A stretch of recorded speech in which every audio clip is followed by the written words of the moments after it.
All right, cool. Here we go. 10, 9, 8, 7, 6, 5, 4, 3, 2, 1, 0.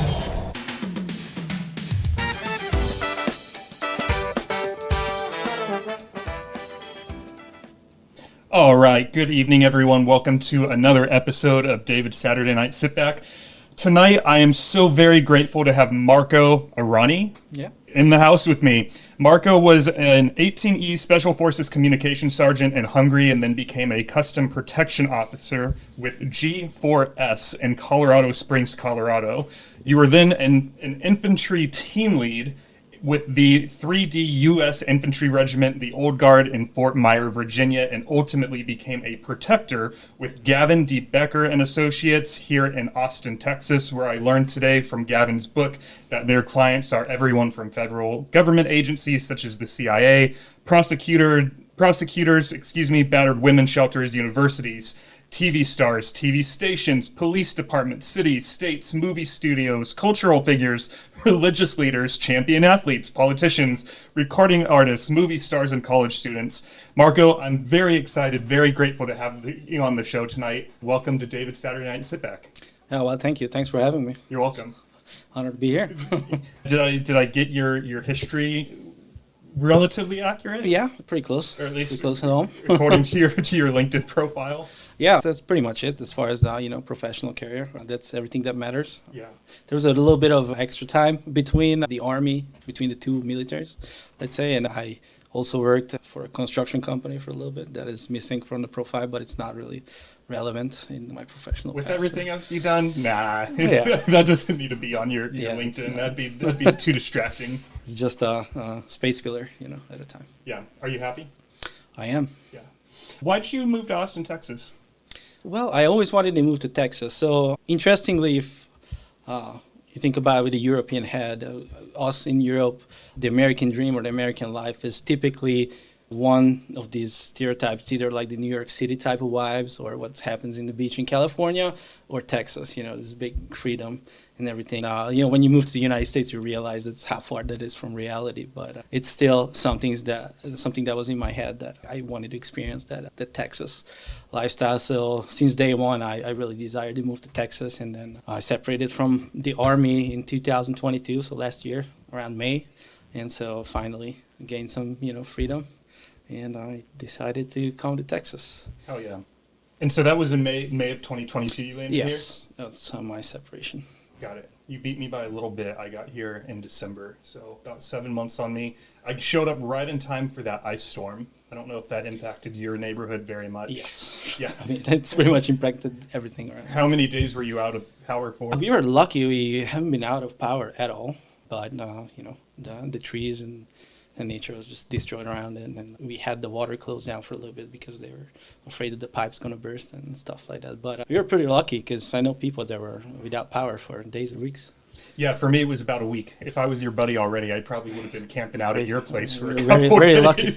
But yeah, it was there where I came from. Nothing ice is over. So on the first day, I get the dog and we walk out to take a walk, and I step onto the staircase and I slip on the ice because I didn't know to look out for ice. I'm from California. It's warm there. So my foot slips out from under me and I go flying down the staircase, and I get to the bottom and just sort of pause for a second, and I stand up thinking for sure like I'm going to see a bone exposed in my knee or my elbow, and somehow I flew down that entire staircase, didn't break a single bone. I was so grateful. Lucky you. You have a guardian angel.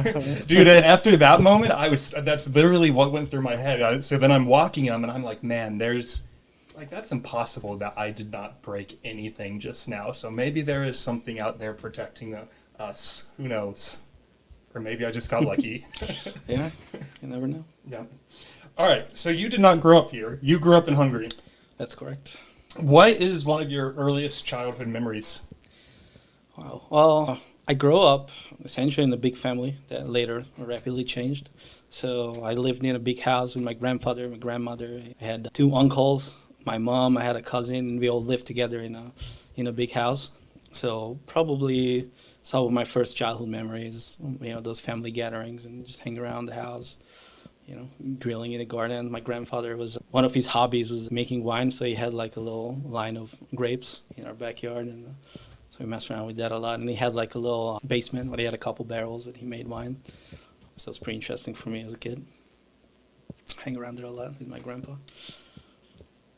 Pretty tight-knit family, would you say? Yeah, so I never had a relationship with my father. So my mom and my dad, they were divorced and separated before, I gained consciousness at all. So I grew up without my father, but my grandfather was kind of filling up that role. So we were living in a big house, and then by the time, so my grandfather and my grandmother got a little divorce and separation, and then at that moment the family just like split, and I was pretty much stuck alone with my mom. So it was just me and her against the world up until pretty much the time that I joined the military, and then I flew out from the nest, and now I'm across the other side of the world. So no other siblings? No siblings. I was a lonely child in that sense, single child. So. Did your mom come to the U.S. as well? No, she's living in Hungary. She visits time to time, but COVID happened, so that was a pretty difficult time. So last time she was here, I think it was 2018, just before the pandemic, and then ever since all our plans are screwed.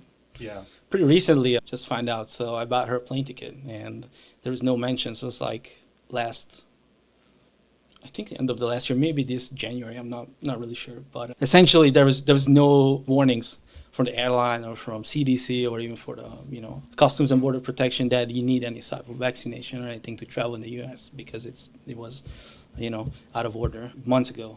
And then she showed up at the airport, and apparently the airlines didn't let her board because she needed a vaccination card she didn't have. So money well spent. So, are you just SOL at that point? Yeah. Oh man, there's nothing sorry. to do. I mean, we had we bought like an insurance through like the booking company that we use, so we get some of the money back. But and so it's a pending project to get her here again. I don't know. There's like great lines coming in from a foreign country to the U.S. because there's regulations from the country of origin. There's regulations from the U.S. at different countries. So it's still like a mess, even though we're way past the pandemic, in my opinion. Is Hungary, for lack of a better term, is it open? Could you travel back there if you wanted to, or are they? I think so, yeah. If you're a citizen, that's pretty wide open. I'm not really up to date on the policies as far as travel, but I think they along over COVID restrictions. Do you go back home very often? No, last time I was home 2017, I believe. Okay, gotcha. So let's see, just you and your mom. What did your mom do growing up? Well, she was a stay-at-home mom for the most part, so my grandfather was pretty wealthy at the time, so she was just home, and then she married to a guy that was in the hotel industry. He was pretty successful, so she was pretty much home raising me, taking care of the house. And what year were you born? 91. 91, okay.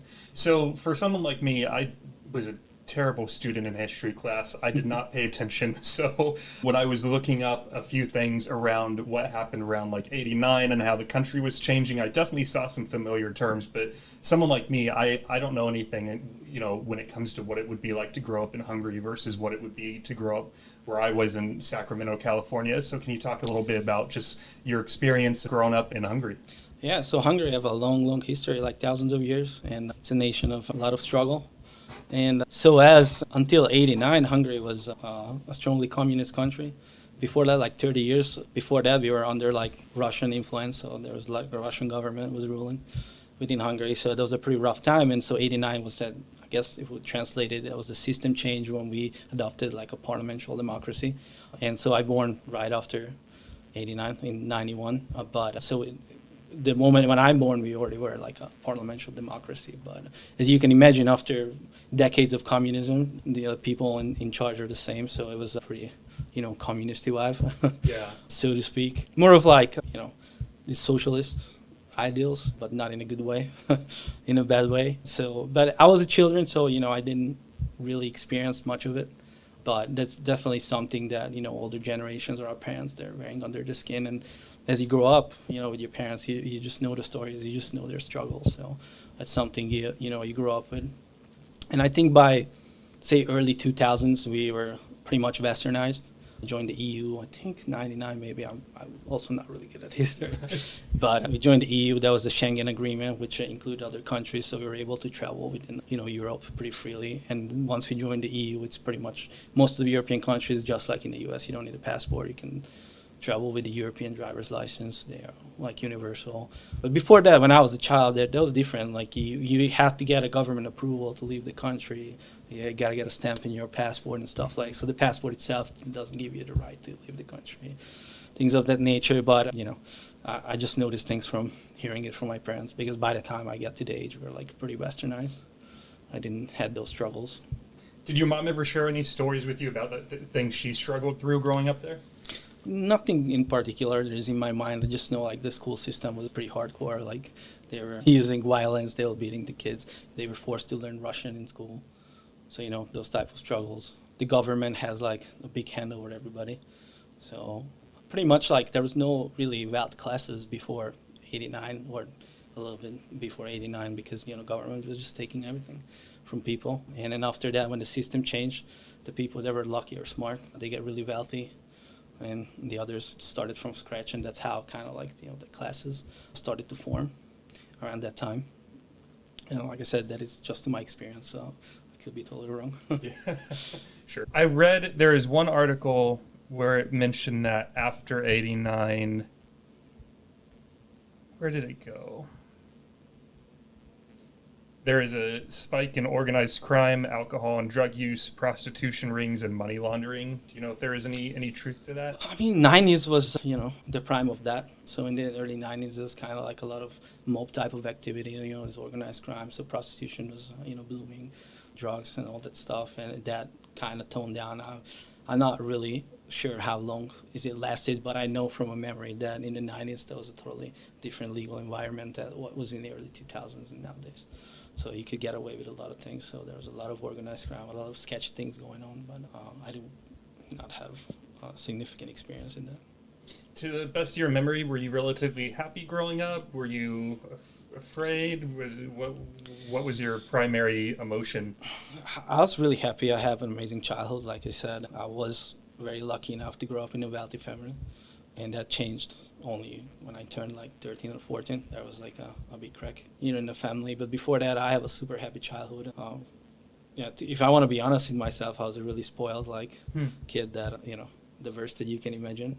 And then we're later going to get on how those things changed and how I changed. So I'm really glad that everything bad that happened is happened, because that's the reason that I am the person who I am today. So. Well, as far as my childhood, I had an amazing childhood. I have everything I wanted. So no complaints. And, we lived in an area which was nice. So there's not a lot of crime in there, because it's just like any other, metropolis. There's like areas like places like south side of Chicago and Budapest as well, which remains still up today. It's a different environment. But back then it was more diverse as far as the location within the city. And I mean, Hungary is a really small country. I think right now the population is around 10 million, and Budapest itself is about 2.5 million of that. So it's pretty much everything happens in Budapest, the capital city, and the rest is, there's a couple other major cities, but the rest is just like farmlands and, small villages, things like that. How old were you when you got into combat sports? I think I was around like 15 or 16, things of that. I don't really have a timestamp on it. You were a teenager, though. Teenager, yeah. Do you remember what the desire was, or why did you start? Yeah, it's kind of a funny story. So before that, I played basketball. And so just about my personality, whatever I do, I just do it at, 100%, 110%. And I love sports. I did sports since I was like 4 years old. And so I started basketball, and I had the ambitions to I want to be a professional basketball player, right? But those who are just listening, I'm not the most ideal basketball, figure. Like I'm short, I have short arms, short legs. I'm like an Eastern European white guy. Like there's a reason why I never heard of the Hungarian basketball. So, that wasn't really a realistic expectation. As far as I was younger, that gap wasn't really significant. And I got older, and I started to realize that there is maybe not a realistic future for me in basketball.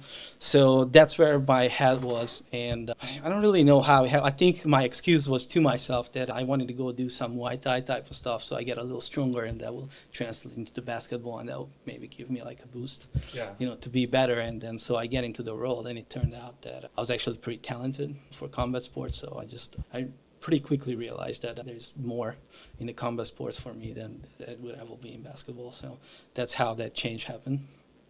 I have a friend who was telling me the other day that he is thinking about getting into some sort of boxing or MMA class because he said, you never know when you could be in a room and a fight might break out.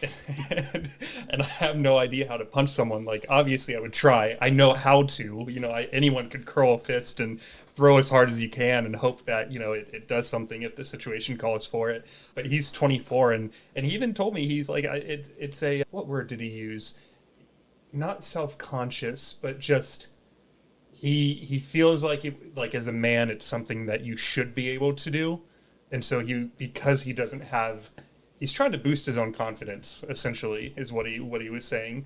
Do you think getting into did combat sports do that for you? Did you see a healthy or? I didn't have that motivation one thing that is worth to mention, I think, that compared to like the U.S. culture, especially in the 90s, like Eastern Europe is a much more violent place, especially Hungary. So like growing up, we had like a much more violent culture and everything. So just that being said, I was myself, like I would say, a pretty violent kid in a sense that I would pick every fight that I could, So it's just there's a different culture that would be, hard to compare from someone who grew up in the U.S. So for us, like this warrior mentality, let's call it that way, is more of natural than will be like an average American. That you have much more path to be successful, and over there in that culture is one of the the key, or one of the few possible routes to take is to become violent, like Animal Kingdom. Fittest survive. That's just kind of how the culture is.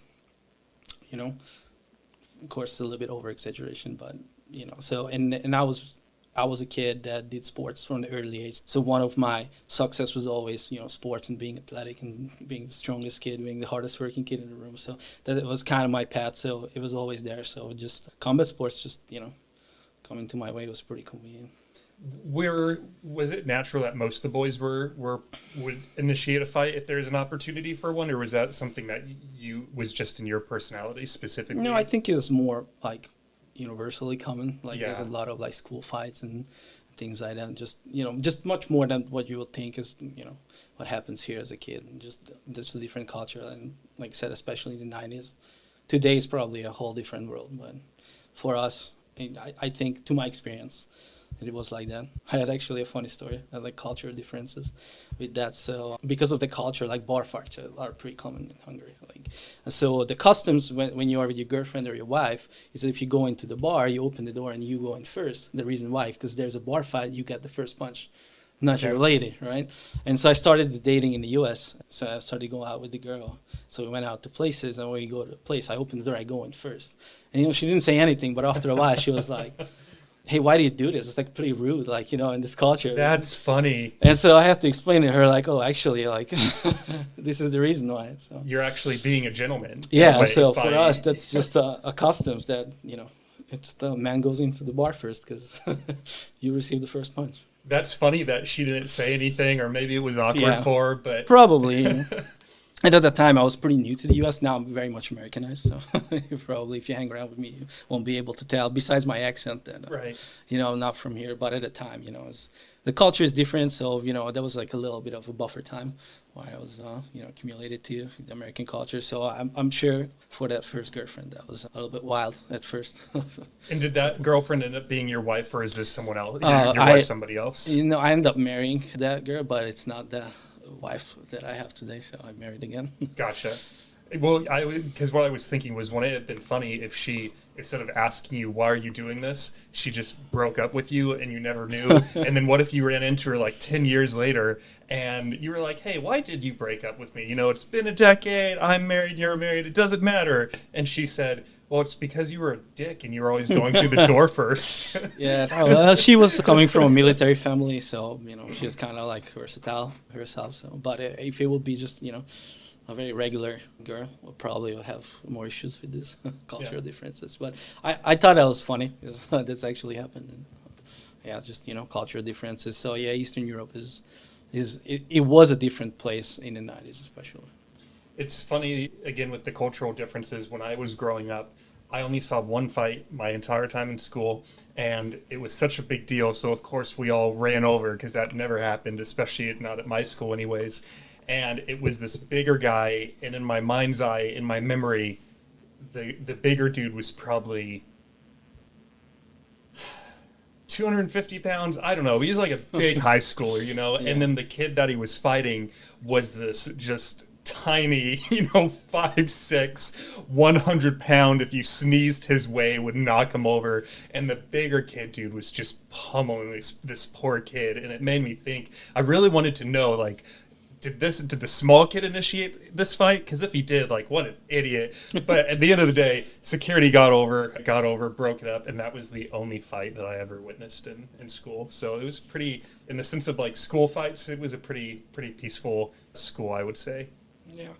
Like I said, we had many, but like I don't want you to think that it's kind of like some wild jungle in there, because it's not. But that is just more common, and I don't recall that we had much security staff in schools. I mean, there's always like a front desk, some sort of receptionist, one or two guys, but schools are relatively big, a lot of kids going in there, so things are just happen. And I myself, I wasn't really a bully. I was more of like this sheepdog mentality. So I was always the guy that I just hated injustice since I was a kid, really, just like naturally. And so when I witnessed that someone's hurting a weaker, I just had to step up. I always pick those fights. Where do you think that hate for injustice, did that come from your mom, or where did that come from, do you think? Not really sure. I didn't really got damaged by, what happened to my mom, because I just didn't experience that. And I had the full family experience with my grandfather. Like, he pretty much filled up. So I had a really balanced family. So I don't think that comes from there. I'm not really sure. I don't have the answer for that. But it was definitely there, and it was contributed to me joining the military, and to having that strong, sense for service, or a will for service that I have.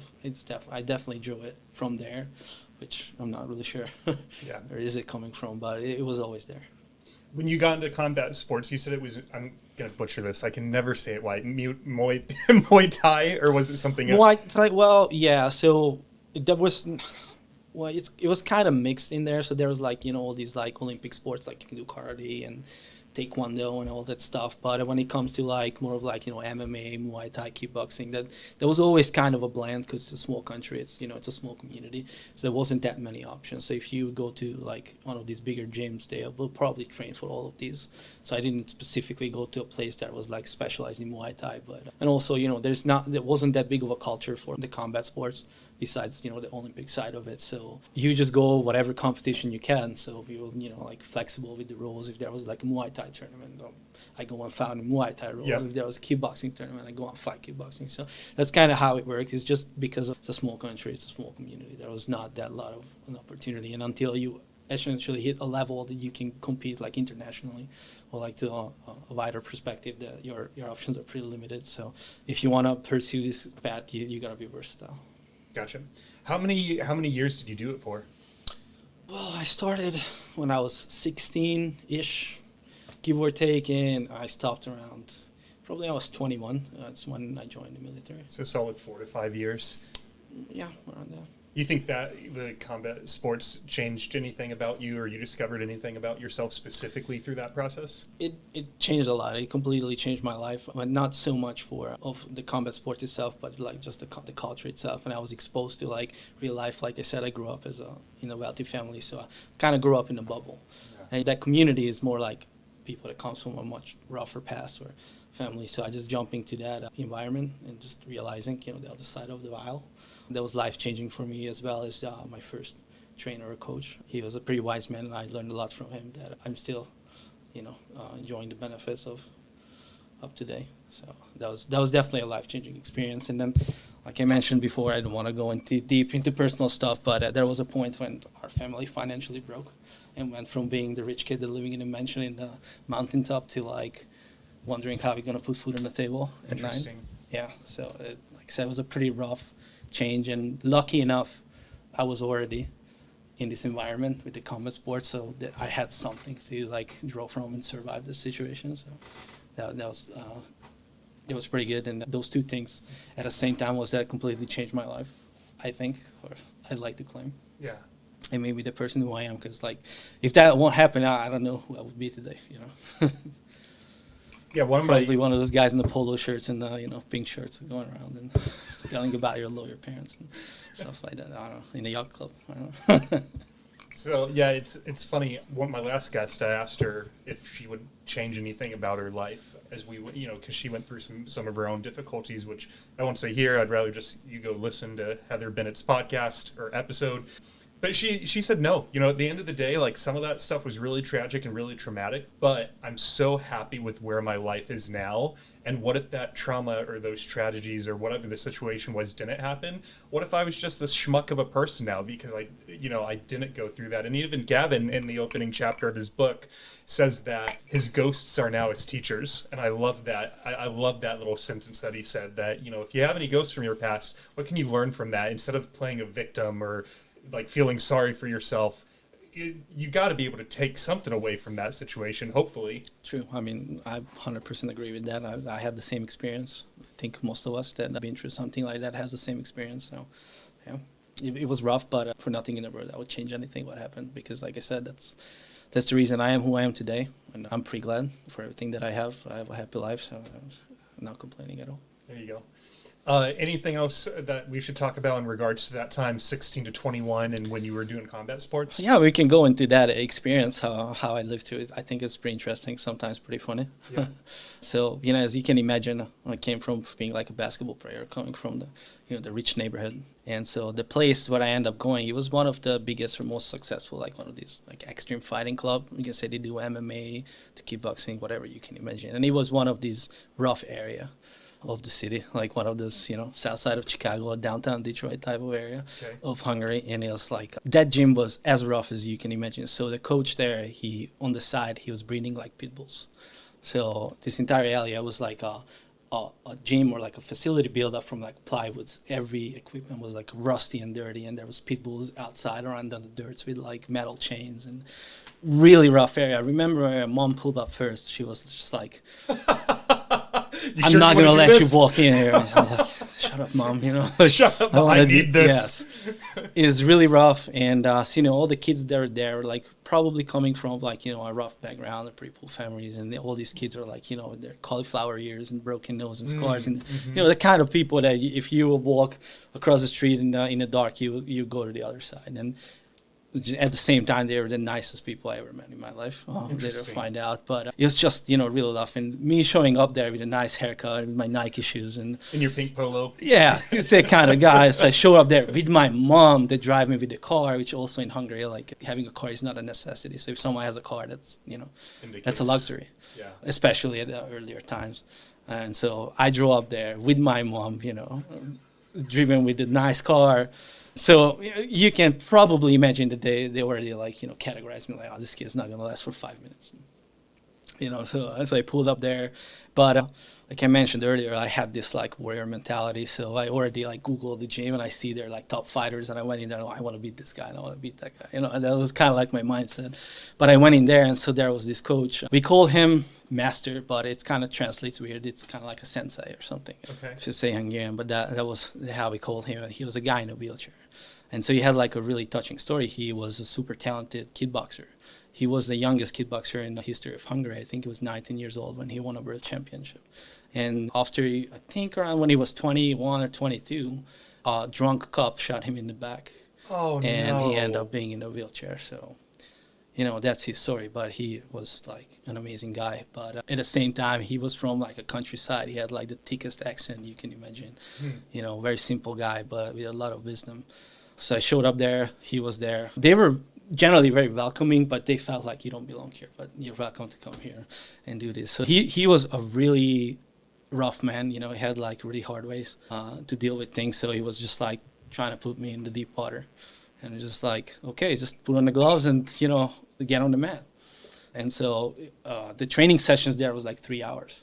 So he's always started with like a 1 hour of like conditioning, so a lot of like physical workouts, and then some sort of a techniques. And at the end, there's always like sparring. And so, I was there, and I think he kind of realized while just moving around that, I was athletically kind of talented. So it came to the time of sparring, and he purposely, just tell the guys to like, okay, give me a hard time. And so I picked the fight. I didn't know how to fight, and if you ever went to the gym from someone that never fought to someone that has like a little bit of experience, like there's a huge gap. So yes. Yeah, like no shot. They could do whatever they wanted to me. But with my kind of attitude and will, I just went in there and I was like a bulldog, just going and like punching. And it went to the point, and the guys were like, the master was sitting there. I was like, do something. And they were like, hey, what do you want me to do? We can't do it, this guy. And so, which I later find out, because he didn't tell me for a long time. But on that day, he told my mom that he thinks that I should quit basketball and he would make a champion out of me on the first day. But after that, for months to come, he was like a dick to me, like on a purpose, Right. They give me like, you don't belong to me vibes. Like I said, later I find out he told my mom that he thinks that this is the path for me. And so this is how it happened. And so I started to go there once a week because I was still active playing basketball, and I had like 5 practice a week. But I dedicated one day, I think it was every Tuesday, thank you, I was going to go there. And I think after like 2 months of doing that, summer came around when it was like off season for basketball and off season for school. And he kind of made a proposal like, hey, come here, we're going to do a training camp during the summer, like 2 months. Give me this 2 months, dedicated to these sports, and I'll take you a competition, and I will promise you will never want to go back to basketball. And I was like, why the hell not? Yeah. So I did there. I went there. I did this like super hardcore training camp. So we did like 3 trainings a day. It was 2 of them was 3 hours and 1.5 hours. So it was like 7.5 hours. Jesus. Like he was insane with his techniques and everything. And so I did that, and then he signed me up for like a tournament. And like I said, in Hungary, it's like a super small community. Like everybody knows everybody. So we went there, and so they ended up pairing me with a kid that, my age, my weight, but he was doing this for like 6 years and one of like, the top dog in these weight classes. And they put me together with him, and kind of everybody was like, who's this guy? We never seen him. It's like a very small area. And so we picked up a fight, and I beat the hell out of that guy. Attaboy. Yeah. Just won it. And then after that, everybody was like coming around, who are you? And Right. where's this guy come from? We never seen you. And it just gave me such a confidence and ego boost that I really have something here to do, that I just decided, like after that, okay, I'm going to give this a shot. I'll let basketball go because I'm not going to get any taller or more talented. Right. And so I decided to do this, and I started to do that, like fighting sports full time. And pretty quickly, I went to a competitive level, and I entered some international rounds long after. So that's how it started. And like I said, he had a really good faith in me from day one. And he described this thing which is hard to like translate. He was like, you have a type of blood for like fighting. But what he meant to say is more of this warrior mentality, that he see a lot of guys that are like super talented, super hardworking, but it just doesn't have the mentality to go and fight and pick the fights because they're afraid of getting hurt. They're afraid of combat, afraid of losing. And so they don't have that beast in them. And he said that's one of the biggest things that he's looking for into kids or guys that he's working with, that because everybody can learn skills, but that's something that you're naturally born with. And he said that he saw that in me very strongly, and that's why he wanted to work with me. And, he was right, because I get to the top very quick, again, small country, Right. small competition, but from very quick, I get to a very high level. That's how it started, and it lasted. Why it lasted, it was a good time. I said I did that for 4 or 5 years. I think one of the biggest accomplishment that I did was that there's a World Cup for WAKO. That was like one of the big association, at least in Europe. And so that was a year, 2019. I turned 18 that year, so I was between 17 and 18. So I was still technically like in the junior category, like under 18 category. And I competed with the adults. And so I just won out of nowhere. And that was one of the biggest accomplishment. And that just kind of put me in the map. And from there on out, I had a bunch of opportunities. I went for international tournaments. I went to Netherlands a couple times. I had the opportunity to train together with pretty big names. I say, I don't know, probably you watch UFC at all? Not really, no. There is this guy, Alistair Overeem. He is like a heavyweight champion. I think he was in the UFC, but before the UFC, he was fighting in the K1 rules. He was a heavyweight guy, and he won the World Grand Prix or whatever. That was very big, like in the early 2010s. It's probably as big as UFC in the world, just not in America. I don't know how big was it in America. But anyway, so I got to train with that guy once. It's pretty amazing, 20-year-old. kid from Hungary, from nowhere, training one of the biggest dog. Were you super stoked, or what was your reaction when you found out you were going to train with them? Yeah, so we did like sort of, so I had like, let's call it like a promoter that had these connections. And so we went to this sort of training camp in Netherlands. And in Netherlands, it's like around Amsterdam and Arnhem, just like this area where all these like big clubs are. And so we did sort of like this, almost like a training road trip. We went from gym to these connections, and they have the people there. In Netherlands, there was like a huge culture for like fighting sports. It was amazing. And so we went to all these gyms, and there was Ernesto Hoost there. He was like an old guy, but he's one of the legends. It's like a Michael Jordan of this kickboxing. He had like a lot of guys. I got to meet him. There was Peter Aerts, I think how you pronounce his name, is also one of the top dogs. So like at that age, that was just an amazing experience. They have all this, and you get to like spar with those guys and work together. So, I did a short but a pretty good run with that. And then ultimately, around when I was 21, I decided, based on my personal situation in life and based on that, there's not really much of a future, at least at that time, from Hungary. Unless you get some sort of like a sponsorship or something, there's not really a path to build like a career or a life around it. So I just decided that I wanted to join the military, and that's how that combat sports route ended. Before it ended, were you making any money from it, or were you? Yeah, there was a time, not huge money, but a little bit though. Yeah. So I was, for the most part, I was in high school. Like I graduated high school, I think, when I was 19. So at the last 2 years of high school, I was one of these private students. It's kind of almost like a hybrid in being homeschooled here in the U.S. So I just go in there for like consultation. I go in, I think, quarterly or biannually to do like a big exam, and I just for every subject. So that's how it works. So I was training from sunset to sunrise. Yeah. I mean, sunrise to sunset. That was it. And then after that, there was this little transition when I was, okay, I'll try to make it here. I went to college, but essentially, there was not really a foreseeable future in finance-wise to do this. And I just decided that, and I always wanted to be in the military. It's the side story. So I just decided that that's the better decision, considering all circumstances in my life at that point. So that's how the fighting sports ended. I have some friends who watch the UFC pretty religiously, and I already anticipate that when they hear the names of the two people you just mentioned that you trained with, they're probably going to be like, David, how do you not know who those guys are? Alistair Overeem, they probably know, because I think I don't know if he's still fighting, but he was recently like heavyweight champion in the last couple of years. The other guys, I don't know. But they were like in 2010s and stuff. They were big names. Like I said, this K1, that's how they call the role. That was one of the big attractions. Why do you think you wanted to join the Army? Well, the U.S. Army or the military in general? The Hungary Special Forces. I guess the core of the motivation was the same, which is rooted from, that childhood trauma or package that I brought with, this injustice and all those feelings. And also, I know it's going to sound like super cliche, but 9/11 happened. I was in Hungary. I was a 10-year-old kid, but it shocked me. And I remember we turned on, there was like a European version of CNN. And to our time, I think it was like the middle of the night. And then my parents woke up like, oh my God, this thing's happening at the World Trade Center. I had no idea what the World Trade Center is or anything, but the whole family woke up and we sit down in the living room and we're watching these things that happens. And I was 10 years old. I had absolutely no understanding what happening, but I had this super strong feeling of like this anger that these people hurt innocents and I want to hurt them. Mm-hmm.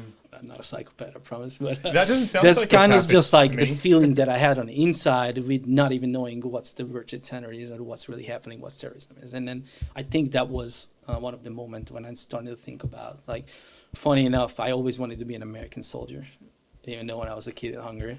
It's funny, it turns out that I became one. But that's where those motivations started to draw from. And then on the other end, in my entire life, I was always successful at things where there is physicality involved, whether it's sports, whether it's like fights in the backyard, but whatever there's violence is key to the success. I was very good at it. And so as I get older, I kind of realized that it's probably the right path for me to do something like that instead of pursuing something in the tech world or something like that. So that was just my general ideology. And then someone introduced me, this ideal. Like, I didn't even know what special forces is. In Hungary, there's no such culture for the military that in the US. We barely know about it, what's going on. So it's totally different. So I knew that I wanted to be one of these elite soldiers, but I had no idea what it is. Like, if you tell me at that time, like Green Berets or special forces, I would be just like, no idea what you're talking about. Right. I know that, from the movies and for other stuff, you kind of understand the concept of there's like this small group of individuals that are like uniquely trained and they do like tip of the spear type of stuff. And that's where I always wanted to be. And then later on, I get introduced to this idea, like what it is really like and what's the path to getting to that. I actually wanted to go to the French Foreign Legion. I don't know if you're familiar with that, but I've heard of it, but so I don't know in much Europe, about it.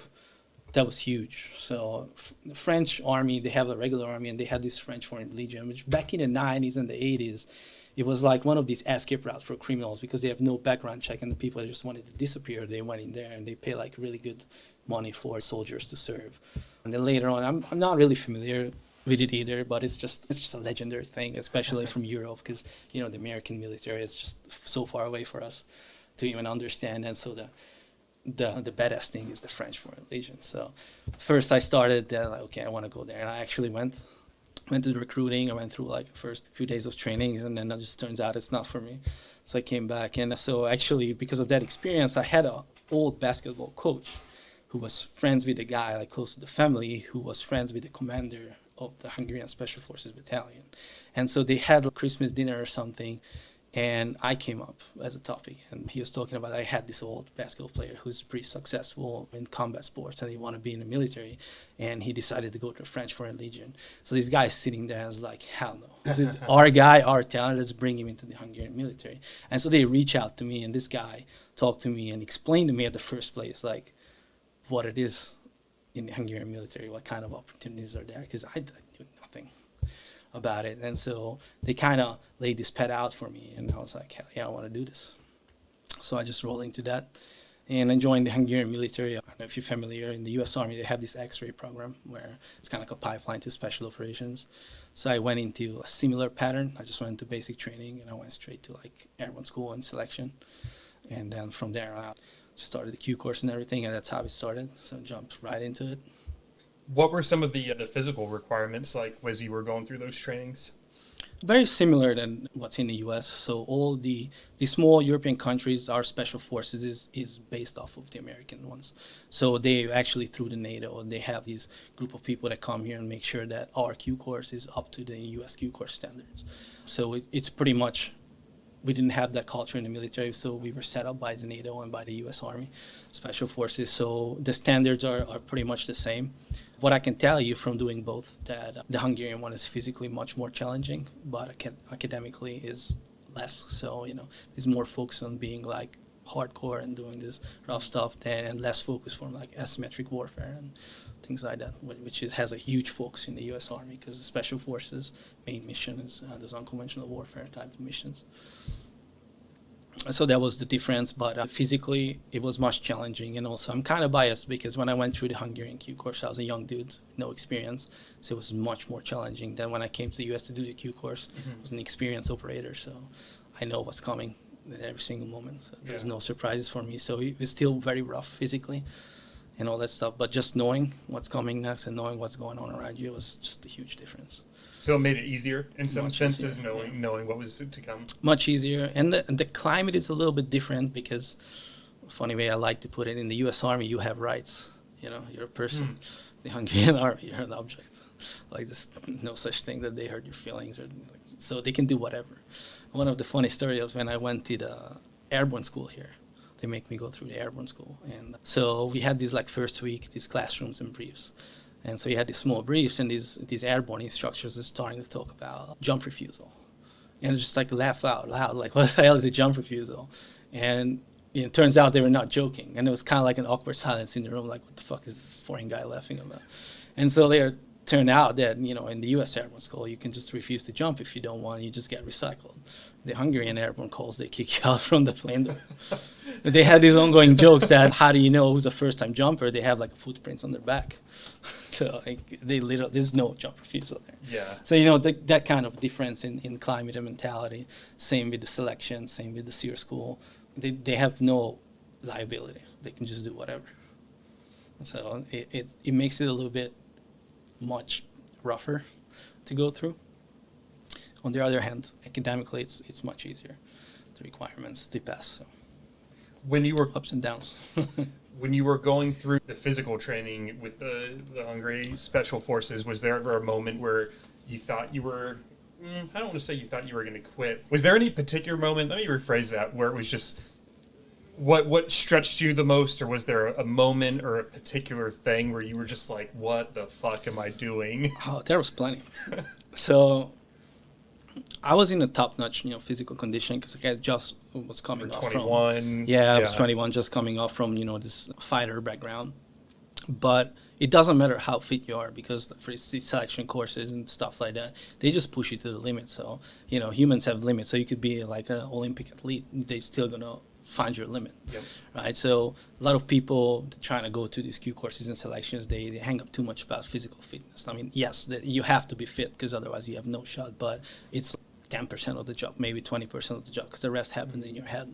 They're going to challenge you. They're going to make you walk nonstop until you reach your limit. If for someone it's 5 hours, it's 5 hours. If it's for 2 days for you, they're going to make you walk for 2 days, So no matter where is your limit, they're going to push you there. So just, that's how it is. So I did have a lot of walls to break through. I can't really tell you like specifics, but I know that one of the big takeaways that I learned about myself during these Q courses is like how much more our body is capable of that what we think it is. Like you just literally learn that what I think is my limits, it's not even close. Like you can do way more. So that was one of the big lessons that I learned, your survivor instincts, when those things kicks in, like you capable of incredible things. Human body of capable of incredible things. And I mean, probably familiar with David Goggins. I know David Goggins. He's speaking the truth. So his mentality, it's just, like what he achieved. Even I look at it like it's unhuman, like what he does. It's like a superhuman, but it really is. He just find a way to break through these mental obstacles. And he just unlocked his 100% potential. That's really what it is. And so I experienced a little bit of that. That was amazing. At my first selection course, and I had like pretty rough things to do. Like they give us challenges that I was looking at it and just no way that I could do even half of it. And I end up doing it, Yeah. So that's what I've learned about myself. And again, when I came to the USQ course, I already knew all this. I had these experiences, so it was much easier than the first time. I was older, I was wiser, I was more experienced. So that was a huge difference. And when I say to my experience, the Hungarian one was much harder. That's probably a big part of it, if I want to be honest to myself, rather than the actual differences. But the two courses, even the selection and everything, is almost day-to-day the same. Very little differences. One of the other differences is the budget. So like, in the USQ course, when we went to the Robin stage, we had like helicopters standing by. If you wanted to need, like, it was a whole setup. We had like villages involved with role players, with the police department, all that stuff. In Hungary, we're going to the empty field, and there's going to be an LNTV. It's going to be the helicopter. You pretend, that type of stuff. And there's no like role players. There's no like, and there's outside contractors involved. It's just us. Yeah. So it's a huge difference in quality. Probably not in the quality of the outcome of the operators, but the quality of the training is a huge difference. So it was an amazing experience for me to doing the USQ course, because all these resources, it's just amazing. This, but these role players are amazing. These setups, these training scenarios are just absolutely amazing. Especially for me, like coming, this Eastern European country, experiencing what resources we had and jumping into this, it was just like, wow, mind blowing. Yeah, it's amazing. You were part of a 12-man team for a bit. That team specifically, how long were you guys together for? Do you recall? Mm-hmm. So it was a 12-man ODA. It's pretty standard for like special forces or special operations. It was just one of the ODA teams. So the Hungarian special forces is very, very small. It's less than 100 operators. That's it. It's one battalion, 2 companies. End of the story. That's not a lot of people. No. And so we had like crazy retention issues. And because of that, we had 1 Q course a year. So if someone fails a Q course and get recycled, it's not like you jumping in the next class. You wait another year and come back. The classes are small. So like a Q course starting with my Q course started with probably around 25 people, end up graduating 6 or 7 of us. Selections is I think 4 times a year, typically starts with 40 people, and it's between 0 to 10 somewhere in there, the people that pass. So and that's your yearly human resource you get 30 guys, and whoever makes it, that's what you get. So retention is a huge issue, and because of that, we had a lot of missions to do. So it's like pretty fast paced, and you have to be pretty flexible on this team. So it wasn't like a fixed set of 12 people that I was together, but it was a fixed set of 12 operators together. There's a couple guys that I've been together from start to finish, but mostly we have to be flexible, jumping from one team to another, jumping from one mission to another, one operation to another. That's just how the way it is there. You're pretty busy because of the small numbers. Under 100, yeah, that's not a ton. Yeah. Was the And it's not even the smallest. I've become a friend and work with an Estonian guy, and they have even smaller than. There's a Latvian guy, I think he was mentioning about like 40, 50 guys within their special operations, so it's pretty small. Is it a pretty tight-knit group? Would you say camaraderie between y'all was high? Yeah, it's huge. I mean, if you ever been through like some real shit with some of your buddies, it's just forming a bond that just nothing else forms that kind of a bond. It's hard to describe, but it's more of a brotherhood than, even camaraderie. And I have it there. I even have it here. These guys, I mean, I think everybody who's been in the military have a kind of a sense to it. But the harder stuff you do, the stronger the bond is. And I mean, for us, it's pretty rough. Also, deployments, when we get to go to deployments, how SF works, we just, in a common base together with the U.S. Special Forces and all other nations. So we kind of joined NATO allied forces. And countries like us, we're the expendables. So we got the missions that they don't want the Americans to do. Because we are the expendables. So it's some of the American assumptions that I get from the military, not from special operations, but regular soldiers. They kind of just trying to dismiss you. Oh, you're like a Hungarian special forces. It's just not the same level. In reality, we get it much harder, especially in deployments and stuff. And it's funny enough because all the SF guys know. So the Hungarian special forces has like a really good reputation for some reason. I don't know why. But when I was walking around in the base with the Hungarian uniform in Fort Bragg, all the special forces are, every time I run into Green Berets, are you one of those Hungarian guys? Oh my God, they're crazy. It was just like everybody. And it was like, it's not a courtesy because I was walking around with 4 or 5 other nation guys with Estonian uniform, Latvian uniform, whatever. And they always just speak me out, oh, you're Hungarian? Oh, you guys are crazy.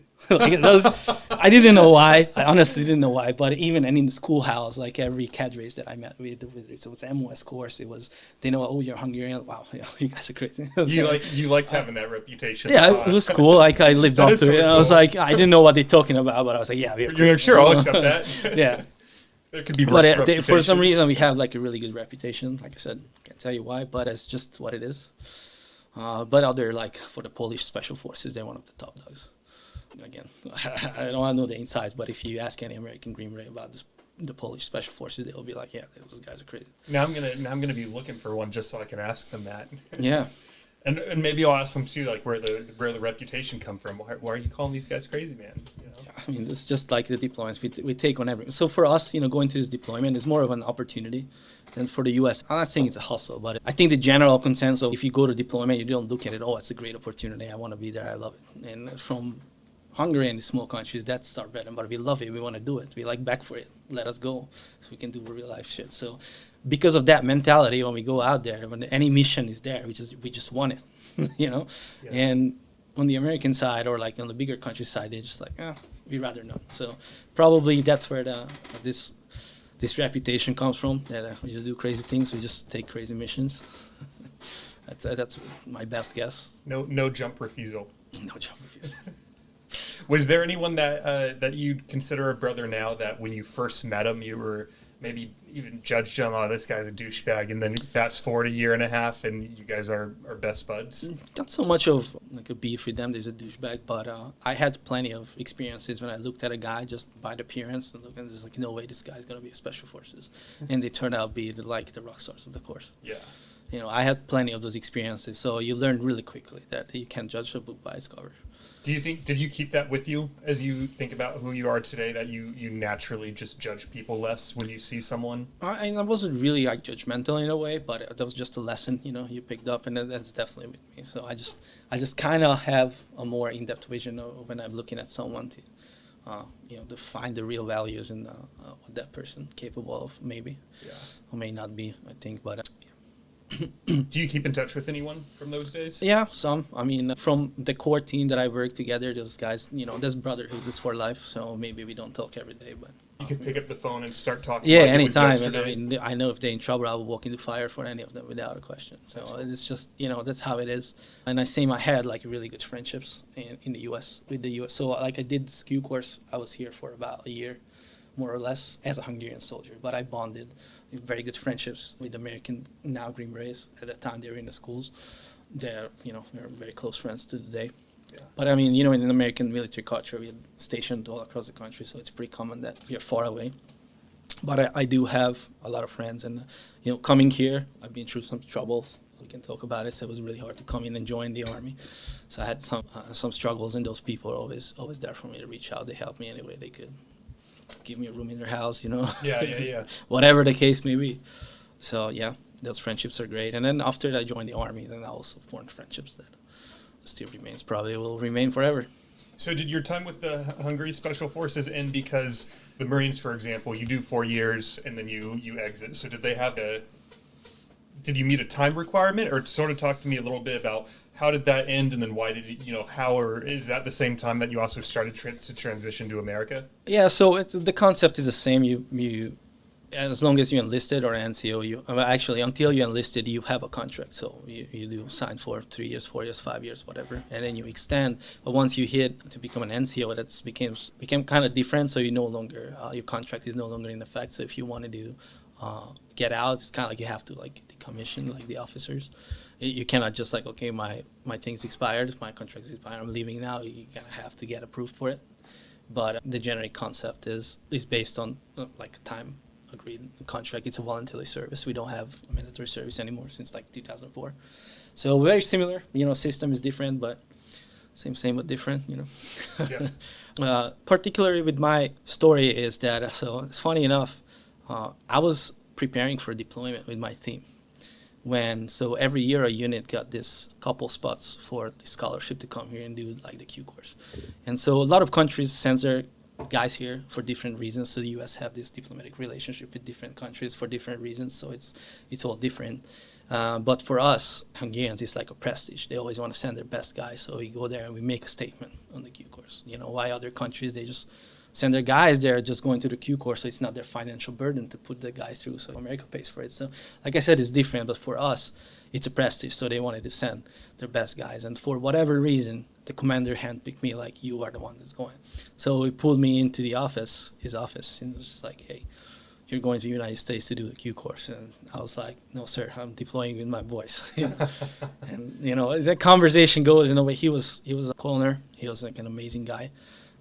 And because a unit is very small, we are like much closer to each other, and they know us much better personally, right? Yeah.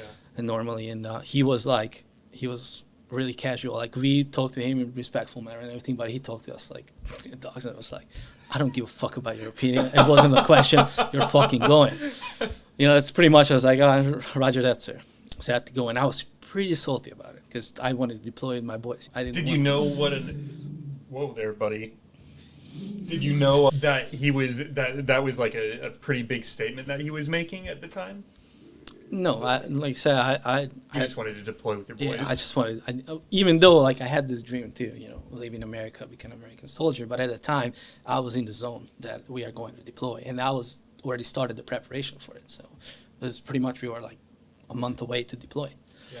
And he's just like pulled me out of nowhere. So it was kind of like it messed with my head. Like I was like I need to do something. I just cannot let this happen. I gotta go in my boys. But I had no choice at the end of the day. So I ended up coming here, which it's obviously changed my life because that's the reason I was able to come here. So they sent me here. Like I said, our motivation is different. So like our kind of like a sergeant major of the battalion, sort of. He made a statement before I left. So in the Q course, every Q course has like a group of internationals, and we are like bounded. They have like this so-called the IMSO, I think it's called the International Military Student Office.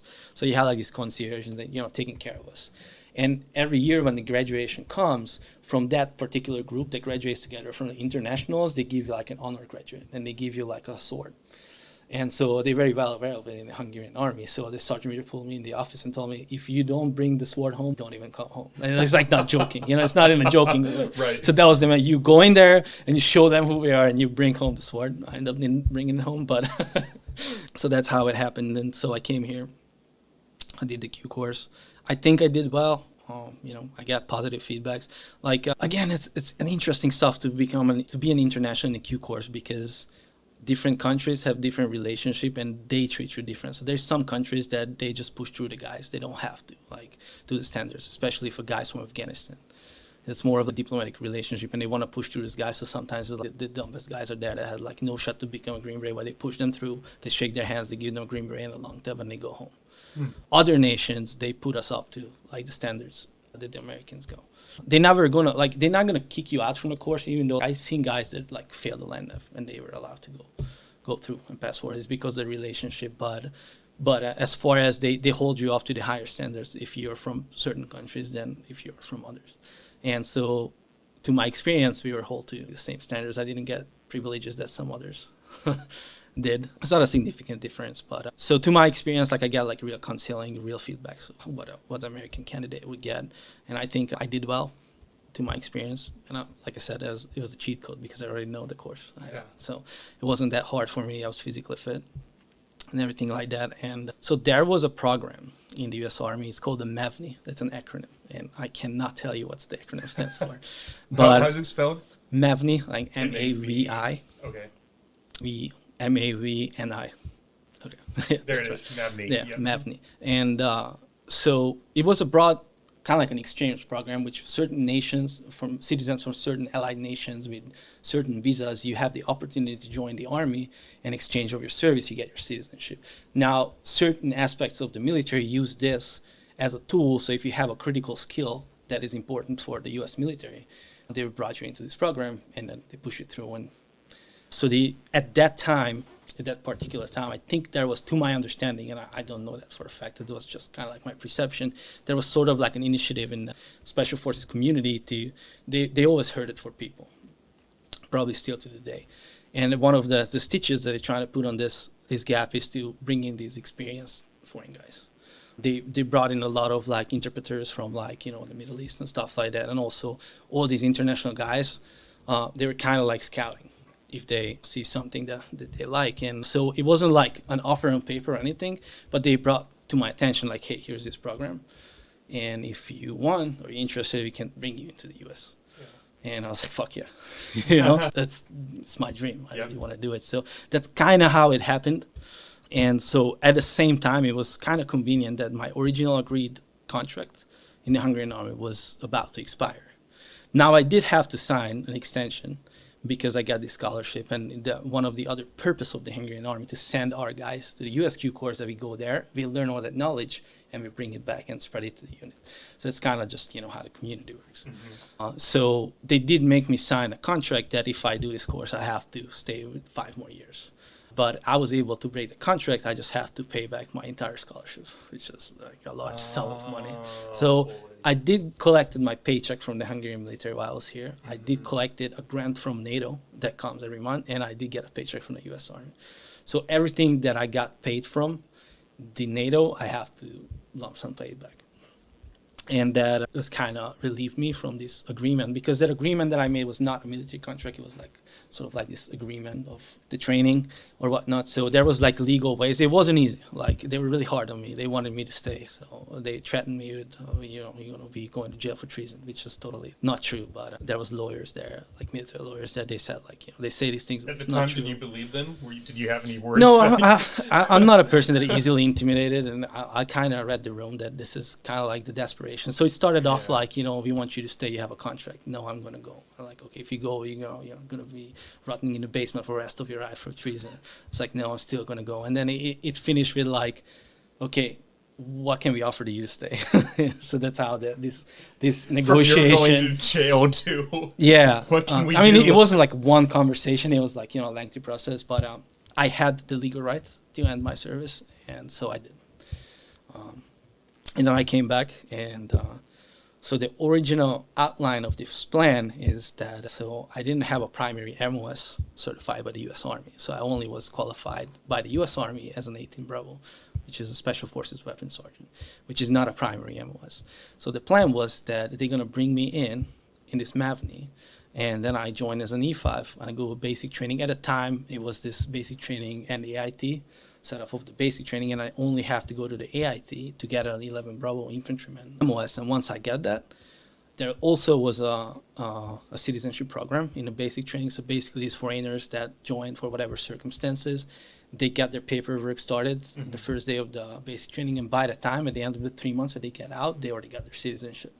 So I was supposed to have the same. Yep. So go to the basic training, got the MOS, got the citizenship, go straight back to SWIX, which is the Special Forces training. And so they were going to have me go through the selection again, which was like, yeah, whatever. That's what it takes. And I was going to have to go through the SEER school again. That was the only part we wasn't allowed to do as an international because of the clearance issues. So I was going to go SEER school and then go back to language school and then straight I have another graduation for administrative purposes, and now I was going to go back straight to 10th group because they have the European interest. So that was kind of the outline. And so it's totally turned upside down because I came back 2017. That was right after the administration change, and there was a lot of change in the DoD. And so they abolished this MAVNI program completely while I was in the program. So I remember timeline-wise, I went through the maps, so same recruiting process. It was a little bit more like longer for me because they had to do like specific background checks because coming from a different country. So my experience with the maps and the in-processing was a little longer, but I know that I had a shipping date for basic training in November 1st of 2017. And I remember exactly the date, October 17. So like 15 days before I was going to ship out, the DoD came out with this directive that MAVNI is canceled. And so I got a phone call from the recruiter, bad news, can't join. So they put us in hold. There was, I think, to my knowledge, there was like 3,000 guys that was in similar shoes than I am. And so from 2017, so I was sitting here with no job, no documentations, no nothing, but not being able to join. So what the fuck I'm going to do? Were you in Colorado at the time? Or no, I was in North Carolina. North Carolina, okay. Right, at Fort Bragg. And so fast forward from 2017 November, it took me until 2019 January where I was able to join under severely different circumstances than it was originally agreed.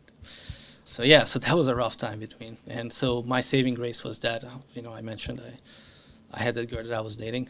So we got married, and so I was able to get a green card. I was able to stay, and I was able to enlist as a green card holder. So that was kind of just clutch. That was in there because otherwise, I don't know what would have happened to me. But that was a rough time.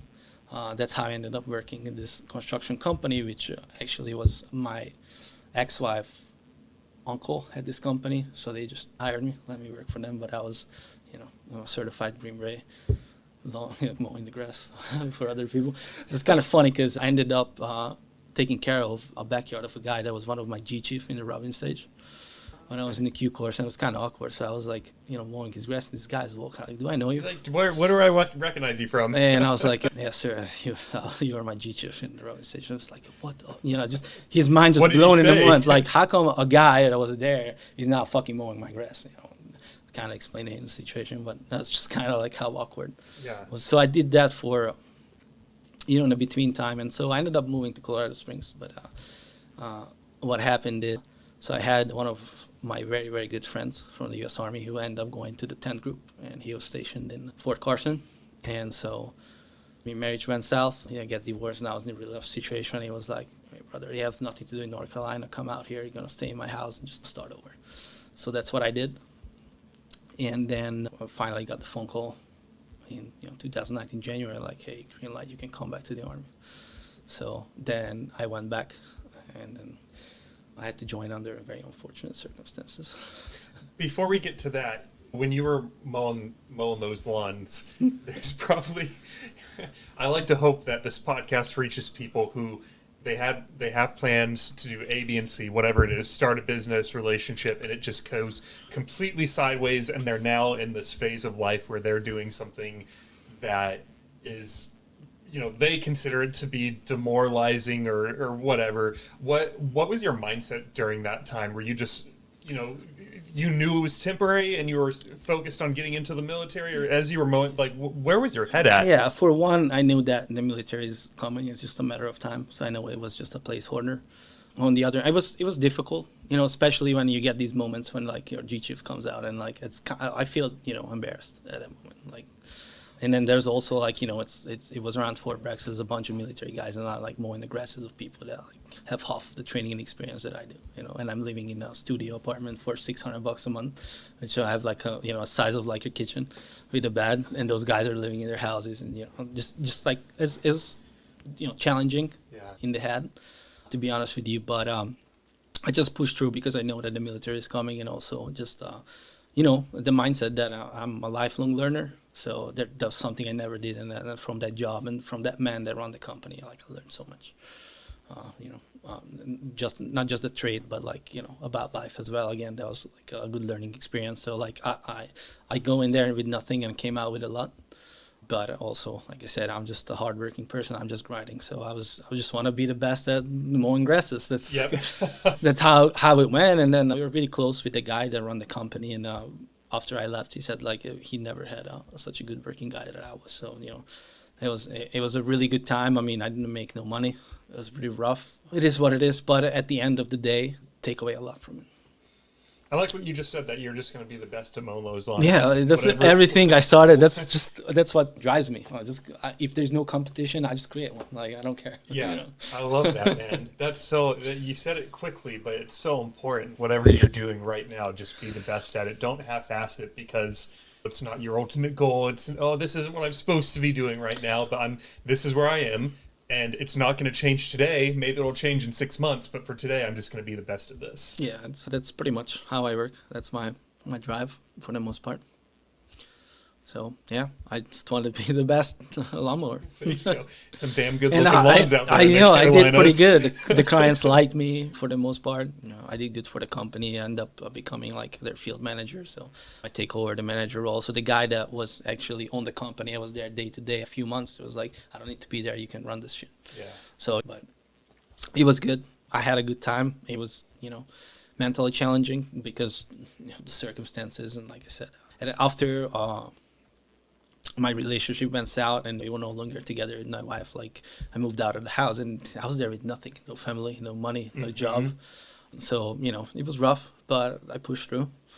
And then it was a pretty rough year, honestly. And it was really challenging because... Was this 2018 that you're talking about? So that's from 2017 to pretty much 2017 to 2019, January. Okay. I mean, it's a year and a half. And then it was we separated...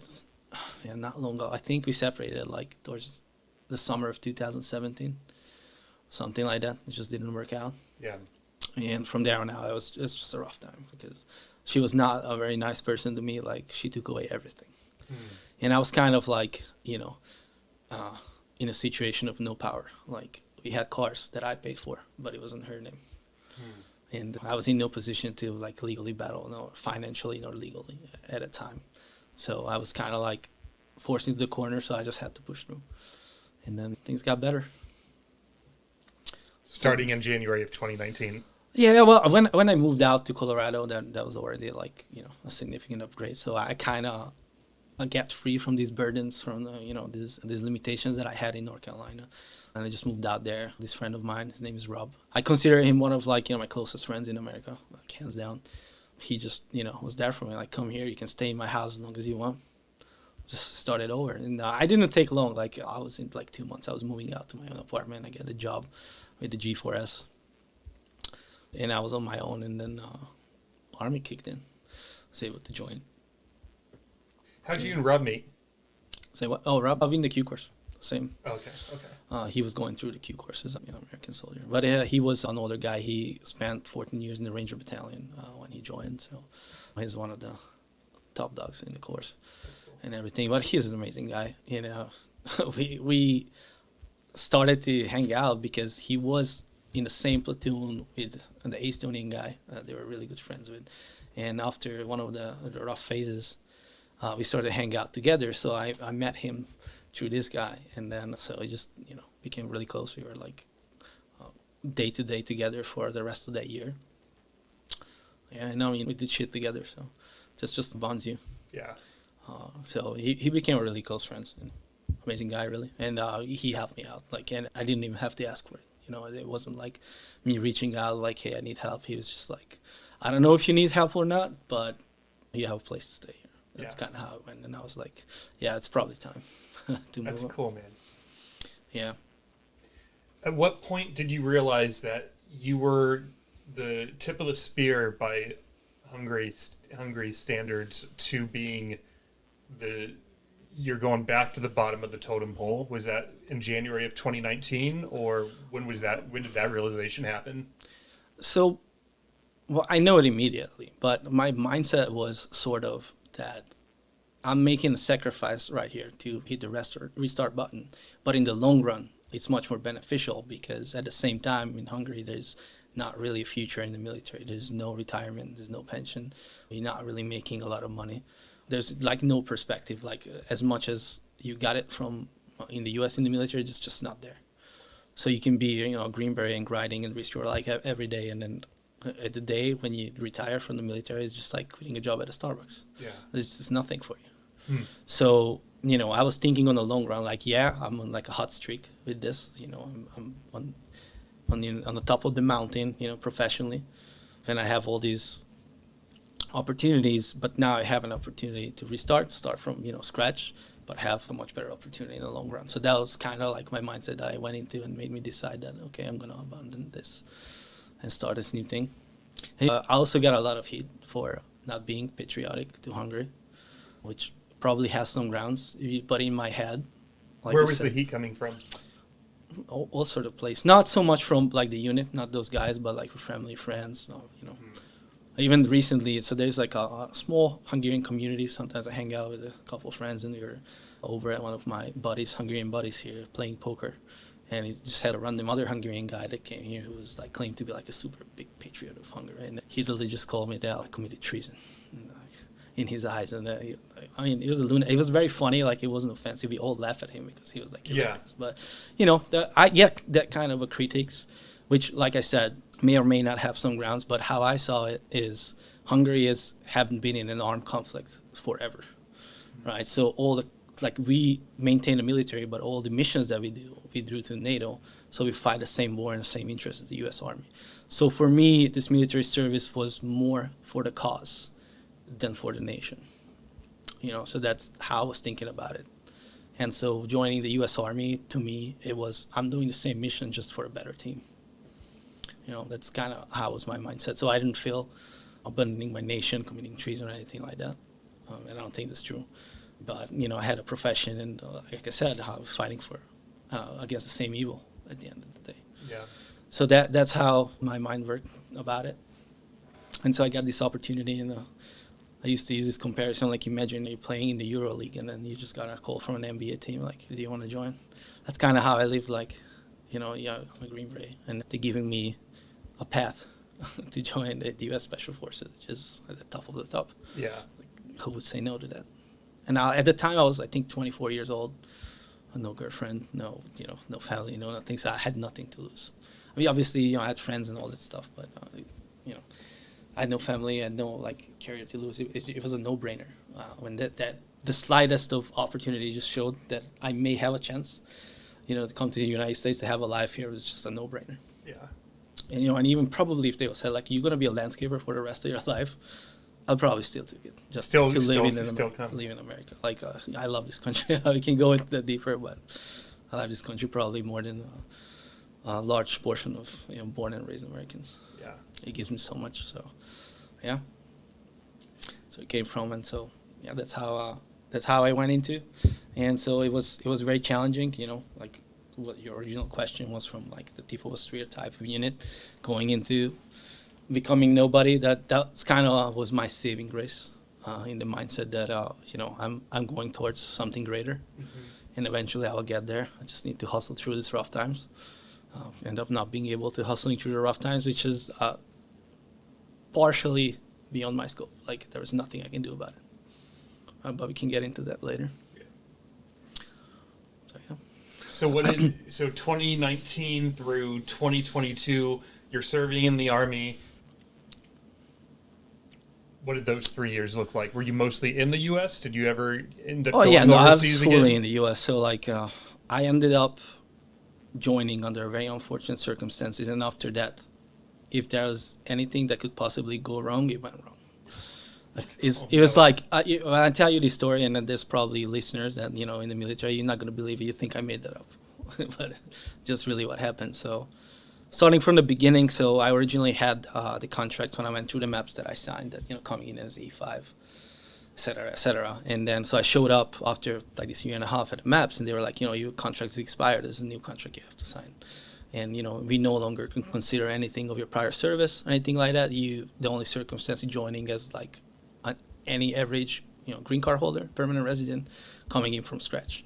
So they pushed the contract in front of me, coming in as an E1, a fuzzy, going through full basic training and everything. And now, so obviously I didn't like it, and I was trying to get some connections to do something about it. But I was in a kind of like a corner, like whether I sign this and go in, or I miss this opportunity and I have to start over, and I may never be able to join, or it's going to be a long, long time again before this opportunity happens. So at that moment, I made the decision like, okay, it's going to be rough. I'm just going to do it, which ultimately wasn't a bad decision. They still kind of work with me. So originally, I got a contract to the 82nd. So the plan was kind of similar: just go through the full basic training, whatever, go to the 82nd, get your citizenship squared away, and once you get it, SWIC, the schoolhouse, just pull you back, and then you go through the Q course again in the A-gated version, and there you go. Now, the difficulties happened there, where it was a fresh thing that the DoD changed their rules regards of foreign citizens coming in the Army, and they also abolished this basic training citizenship program. So I was the first batch of non-American citizens that was able to enter the Army after like a long period of time. They're getting there, and I showed up at the basic training, and nobody know what they do with these foreigners anymore, because there was like an office in Fort Benning, like probably other places that were basic things that I don't know if it was a JAG office or what it was, but essentially that was a legal office that was taking care of the citizenships. And those offices just closed up, they locked up, they were no longer there. So I showed up at the basic training, and I was talking to the battalion commander of the in-processing, and they were like, we don't know what to do with you. Like, we don't have the information. Like, how are you going to get your citizenship? It was just a new thing to the Army. Nobody had the answer. So that was the first huge obstacle that I had to bypass. And so you may or may not know, you cannot do anything in special operations until you're a citizen. So I cannot even go to schoolhouse. I cannot even go to selection. Nothing. Like I cannot do nothing with it. So it was like the situation when I was in touch with this week, and they were like, can't do nothing for you until you get your citizenship. So that was issue number one. So then I went to the basic training. Just how ridiculous that was. I probably, maybe safe to say that I was the first fuzzy in the history of the United States with a long tab. You were the first what? Fuzzy, E1, no rank, Okay. with a special forces tab on my shoulder. Like, I don't think, maybe there was, some other special circumstances when the Army sees that, like, someone beat up their master sergeant or something, I don't know, and get like, a rank deduction, but it's just like, it's mind blown. Like, it doesn't make sense. Like, how is there a private with a special forces tab at basic training? So you can imagine the challenges I faced. Luckily, I had all the paperwork and anything, but that's just a funny circumstance, to be honest with you. It's crazy. Overall, I mean, I don't want to go deep into that. It was all right. They treated me well. They understand where I came from. My drill sergeants were super nice. They would let me teach some tactical classes for the guys. There's all these 18-year-old kids. I was like their superhero there. So it was a fun time. It sucked at the same time, but I went through. And then so I was in this mindset. So basic training, by the way, wasn't able to help me at all with the citizenship. They were just like passing it off. Like, it's no longer the basic training. Battalion's job. It's when you get to your unit, they will take care of it. So, and also DoD changed the regulations. So it used to be like you were able to apply for the citizenship right away, and they changed it to something to the extent of you have to have 180 days of honorable service before you're eligible to file. So I was kind of looking at like, okay, I'm gonna have to spend a year in the service before I get my citizenship. That was the timeline. Okay, no worries. I go to the 82nd, great unit. I had some good time with the infantry guys. I go there, even though I don't have a rank, they probably fast track my promotions because I'm going to be in leadership positions based on my experience. Good stuff, no worries. Now, a week prior, shipping out to the 82nd, I just got a random order change. They changed my orders. You, my friend, going to the Old Guards, and you're going to do memorial affairs. And I was just like, nah, you got to be fucking kidding me. There's no fucking way. And there was nothing to do about it. I went there, so I was in touch with the SF recruiter in the basic training, and I walked into his office like crying. Almost, dude, this is what I'm going to hang from the ceiling fan if the guys send me to the Old Guards. Like, what I'm going to do there? Yeah. This is ridiculous. And well, long story short, there was nothing we could do about it, and I had to go to the Old Guards, which is probably the worst possible scenario that could happen to me. Where's that at? It's Fort Myers, Virginia, but it's Okay. the Old Guards. So it's an infantry unit, but you're doing memorial affairs. You're doing funerals. You're doing, ceremonial affairs. So you having your dress uniform and doing ceremonial marching, stuff like that. And I'm guessing that's not what you joined the military to do. And no, also you can kind of understand how unique my situation was, and my saving grace would have been in any line unit, that experience and professionalism that I have. And I went to the one and only place in the U.S. military that my background is irrelevant. Like literally, that it's absolutely irrelevant. So it's just like, how do you approach this? And then that was a very rough initial term there. Again, in defense of the entire system of the military and the individuals that mistreated me, that it was a unique situation. Like from the other end, if you're like a platoon sergeant or a first sergeant, and you get like a private and that has this background, like how do you approach that? So I don't blame people, but it was just a horrible experience after all. And I mean, as much as I had a good time with the boys and stuff, it's just overall, essentially, nothing in my entire military career was able to break me, and about a year and a half in the Old Guards still break me. Like I was done with the military. You were doing that for a year and a half? No, I did it for 3 years, like the full term. Oh, okay. But at probably like halfway through, I was like, I gave up on the military. Like I'm done. Yeah. I can't do this anymore. So that's pretty rough. And I mean, there was a lot of challenges to face in there, just at the nature of the situation. I was promoted pretty fast, At the end of the day, they were trying to help me out, but then there was reasonable limitation what they can or cannot do. And like I said, my treatment was based on the individual discretion of whoever was in charge. Different people received my situation differently, so as you can imagine. But it was like an anxiety attack every day, coming out with the uniform with the tabs not matching the rank. And also, I mean, you can tell I have like a baby face. I don't look like 32 years old probably. And that also No, you don't. It also didn't help me out because they didn't look at like, there's like 30-year-old guy that look like 50. And then if I would be like an older looking dude, that kind of would make an explanation that there's something happened. But you see a guy that looks like a 20-year-old with no rank, with all these like jump things, all that stuff. Long tab, it just doesn't make sense. So everybody, immediately had the assumption there's like some stolen valor thing going on. So literally everywhere I go, people are just like nonstop coming at me. What is that on your shoulder? Who are you? Are you special for it? Like, so I ended up, it's kind of ridiculous. I ended up carrying like a full bag of my SRB printed out, and these people came. I just handed out like, here's my SRB. Find out yourself. But it was just like, it's horrible every day. And Fort Myers is a small base. The Old Guard is a small unit, so. A short period of time, the word spread on the streets that there's this guy here, so the people kind of know who I am, even though they never met me. So when they see this private first class or later specialist, later young sergeant walking around, they know who that guy is. That was an issue after that, but man, that was rough. And so I was very resilient in my entire life, especially like these psychological challenges, and. I was thinking about it, like these things like anxiety, depression, things like that would never happen to me. And it really never did until it actually did happen. And so I was around like, 27, 28 years old when all this shit hit the fan. And it just really kind of cracked me a little bit, It was really difficult to go through. Like I said, I've been through all these Q courses, all these selections, all these crazy operations, all these rough times.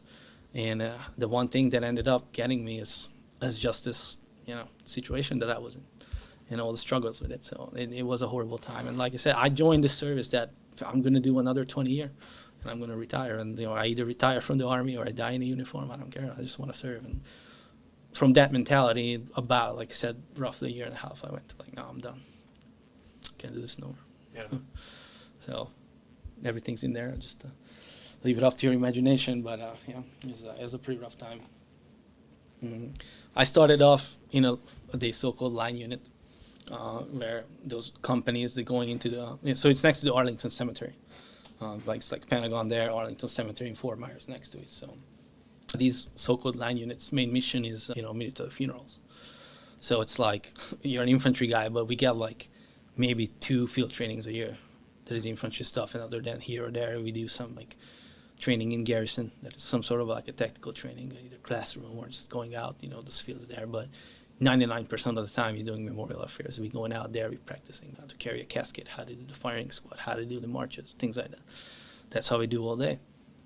And I was new to it, and I was actually sucked at it. And also, they usually had this limit. They want, tall guys in the old guard. So there used to be a limit. And then I don't know how they picked me, because I don't know anything but tall, Yeah. So I was also not a good fit. I didn't look good in this ceremonial uniform and this tall, skinny guys, it's just stand out. So there's just nothing there for me. This doesn't make any sense. That's what, no. It was horrible. So I started in this line unit. They didn't, the leadership wasn't really happy about my story. And then so they received me with already, they imagined in their head that, okay, this guy's going to come here, he's going to be a douchebag, he's going to be, not following our orders and everything. So I stepping in the doorstep, going in parade rest, good morning, First Sergeant. I was like, who the hell you think you are? Because they already made up in their head that, so that was I had to deal with, really. And so the downside of it, that I had no chances or opportunities to prove them what I can bring to the table, because we don't do anything like that. So it took me for a while before I had any opportunity to show them, the merits that I bring to the table. And until then, they're just treating me like shit. So it was really bad. And I ended up having an opportunity to, the United States Army drill team, guys that spinning rifles and stuff. I ended up having an opportunity to try out for that team. Okay. And go. So what happened is my first sergeant hated my guts at that line unit that I initially started. Why? Just based on my story. We never had any interactions. I never caused them any troubles, anything like that. So funny enough, imagine that I showed up there and they refused my permissive TDI. Just fuck you, you don't get it. He refused your what? The permissive TDI. When you PCS from one place to another and you have a family, you got this authorized leave days to get your family there and stuff like that. So I think you usually get 10 days or something like that. I don't remember. And so I put on my permissive TDI so I can move my stuff here. And they were like, no, fuck you, you're not getting it. Not getting it. Which is, it's extraordinary. It just usually not happens, because who would, deny the permissive TDI of someone that's just comes into the unit? It's pretty standard. Yeah.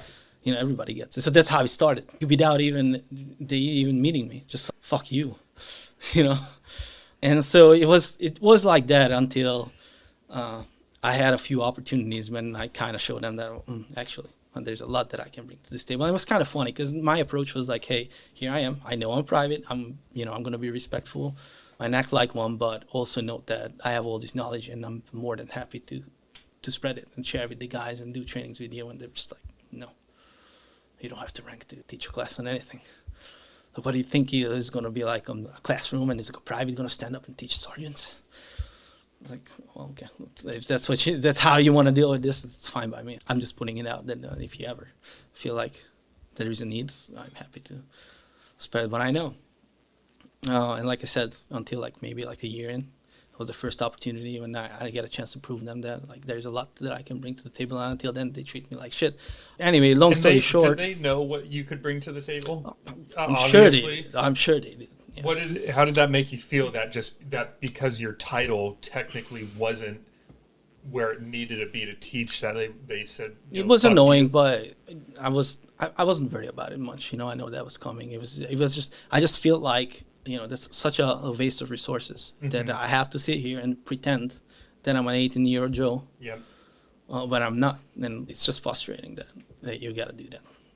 And you're sitting in all these knowledge, and all the other Joes, and even squad leaders, and everybody was just coming to you privately, and just hey, help us out, and then we want to know. They trying to pick my brain and stuff, and then when it's come up to platoon sergeant and up, they're just no, fuck you.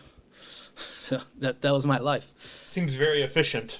Efficient use of resources. And so that happened, that they have these like tryouts for these specialty units, so I had the Tomb of the Unknown Soldier, things like that. And so it's voluntarily, they do these selections. And my first sergeant, volunteered me for that quest to go to the drill team.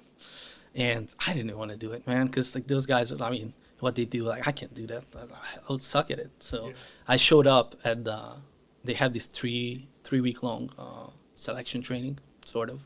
They call it training cycle, and these people that want to be there, they go there. They teach you for like 3 weeks, and then you kind of like fight yourself to be selected to be in a team. Yeah, it's it's a great thing to be in there, but I didn't want to be there. So I was kind of like, I already settled in this line unit, and I was like, I'm just gonna suck it up and do, I already like settled my things around there. I'm just gonna run the rest of my time in the Army out there. So I showed up at this drill team selection or training cycle, and I just told the instructors, like, hey, by the way, I don't want to be here. They just forced me to be here. And then they were like, normally they don't just send guys. Normally the guys are volunteering. So if you want to go, you can go. And then before I had the opportunity to say, like, yeah, I want to go, the word got to the commander of that company that they belong to, like, hey, here's this guy with this background. And he wanted to, like, pull me into his office, like, hey, can I talk to you? I was like, sure thing. And so he was just, like, asking me, like, this, no pressure, you can do whatever. Why don't you want to be here? So I was kind of explaining to him, this whole situation. I kind of said, I just don't need any changes. That's not for me also, because what you guys do. And then he kind of hinted to me that you do whatever you want to do, but I just tell you that this is the place you want to be. Basically, this drill team is a specialty platoon. It's one platoon individually that is doing by their own. We generally left alone as long as we perform the drill to the highest of quality, and everybody's happy about it. And so he was kind of explaining that this is probably the best place to you, because we will respect you here, we'll treat you right, and you try your best to be in the team, but we will also love to draw all that knowledge from you and stuff like that. So he kind of just like, you know what, I'm gonna try this. Funny enough, the guy left from his duty like within 2 months, so they got a totally new commander that has like totally different ideas, but oh man. Yeah, but I mean, generally, like the drill team was a huge positive change. Full disclosure, I sucked at drilling. Like I was the worst guy that probably the team ever seen. Like I sucked at it. Like I was terrible. But it was an amazing experience, and in a sense, that was probably the closest thing to like special operations. In a sense that like it's big boys rules. It's a small unit that left alone. And then you just do something that you're good at. As long as you're good at it, you're the subject matter expert at something, even though it's spinning rifles. But in a general sense, that was probably the closest thing to special operations compared to like big regular army. So it was a very good decision to make to end up being there. And I had honestly a very good time with the drill team, like all the awesome guys. It's always like a small leadership. Everybody was pretty cool. It's just I was sucking at it. And then so that's how I ran out that 3 years of service. And then so what happened is with the citizenship that I showed up at the Old Guards, right, Fort Myers. And so obviously day one I just stepped in the door like, okay, how do I get my citizenship? I need to get out of here, right? And mostly these people were with me on that mission to get out of here, whether they were hating me or trying to help me. Just, we don't want you here, we're trying to help you to get out. For one reason or and another. Yes, and then so the key to that is get my citizenship so I can go straight back to the schoolhouse with the SWIC. So there was kind of an initiative to help me out of there, but since it was a very new thing, nobody at the base knew what to do. And so it took me almost 6 months at the unit before I finally find someone that could help me out and know how to do it. And there was no resources on the base. So they end up finding a guy that works in the Pentagon in some legal offices that he's, I don't know, subject matter expert in law is immigration, but he's working for the DOD as like some totally different lawyer. And somehow the JAG office find this guy that know what to do. And so I get his contact and I reach out to him. And like after, like I said, 6 or 7 months in the Old Guards, this was the guy that was able to hook me up, like, hey, this is what you have to do. And until that, I was just wasting time. So I ended up getting my citizenship in 2021. So until 2021, I was stuck there. So at that point, I had like less than a year left from my contract. And so the special operations comment kind of changed my mind about, these foreign guys too. There was no longer really a need for me to be there. So doesn't giving me any benefits. Like, yeah, you can come back, but you're going to have to go through the entire Q course at its fullest extent, like full. And I'm like, I don't think at this point I want to do it for the third time. And like, you don't? Whoever been through the Q course, that's not it's great times, but it's not an experience you want to do more than once. And then I already did twice, and I wasn't really up for the third time. And I mean, David Goggins will probably call me a pussy and a quitter, which I agree. But if he's the only one calling you that almost might be a compliment. Yeah, the point I try to make is like, that is definitely a weakness. It's the decision I made out of weakness, but I just wasn't up for that. And then there's also, other stuff. So I met the wife that I am with, who's the love of my life, and we have an amazing life, an amazing marriage, and then the life in special operations is not very family friendly either. So at the same time, I knew that if I go back, that's just it's going to be very difficult. There's no family. So I desired more of a peaceful life. I already had that experience, not as long as I wanted to, but I can check it off from the bucket list. So my deathbed, I can tell like I wanted to do it, I did it, so that's done. So that kind of flip the scale to decide that maybe go to a different route than pursuing the same thing at the age of 30, what I was pursuing at the age of 20. So that was it was a very complex decision, but at the end of the day I decided that I'm no longer going to run after that life. So here we are now. And then I started my separation from the military, and I was looking into the private sector.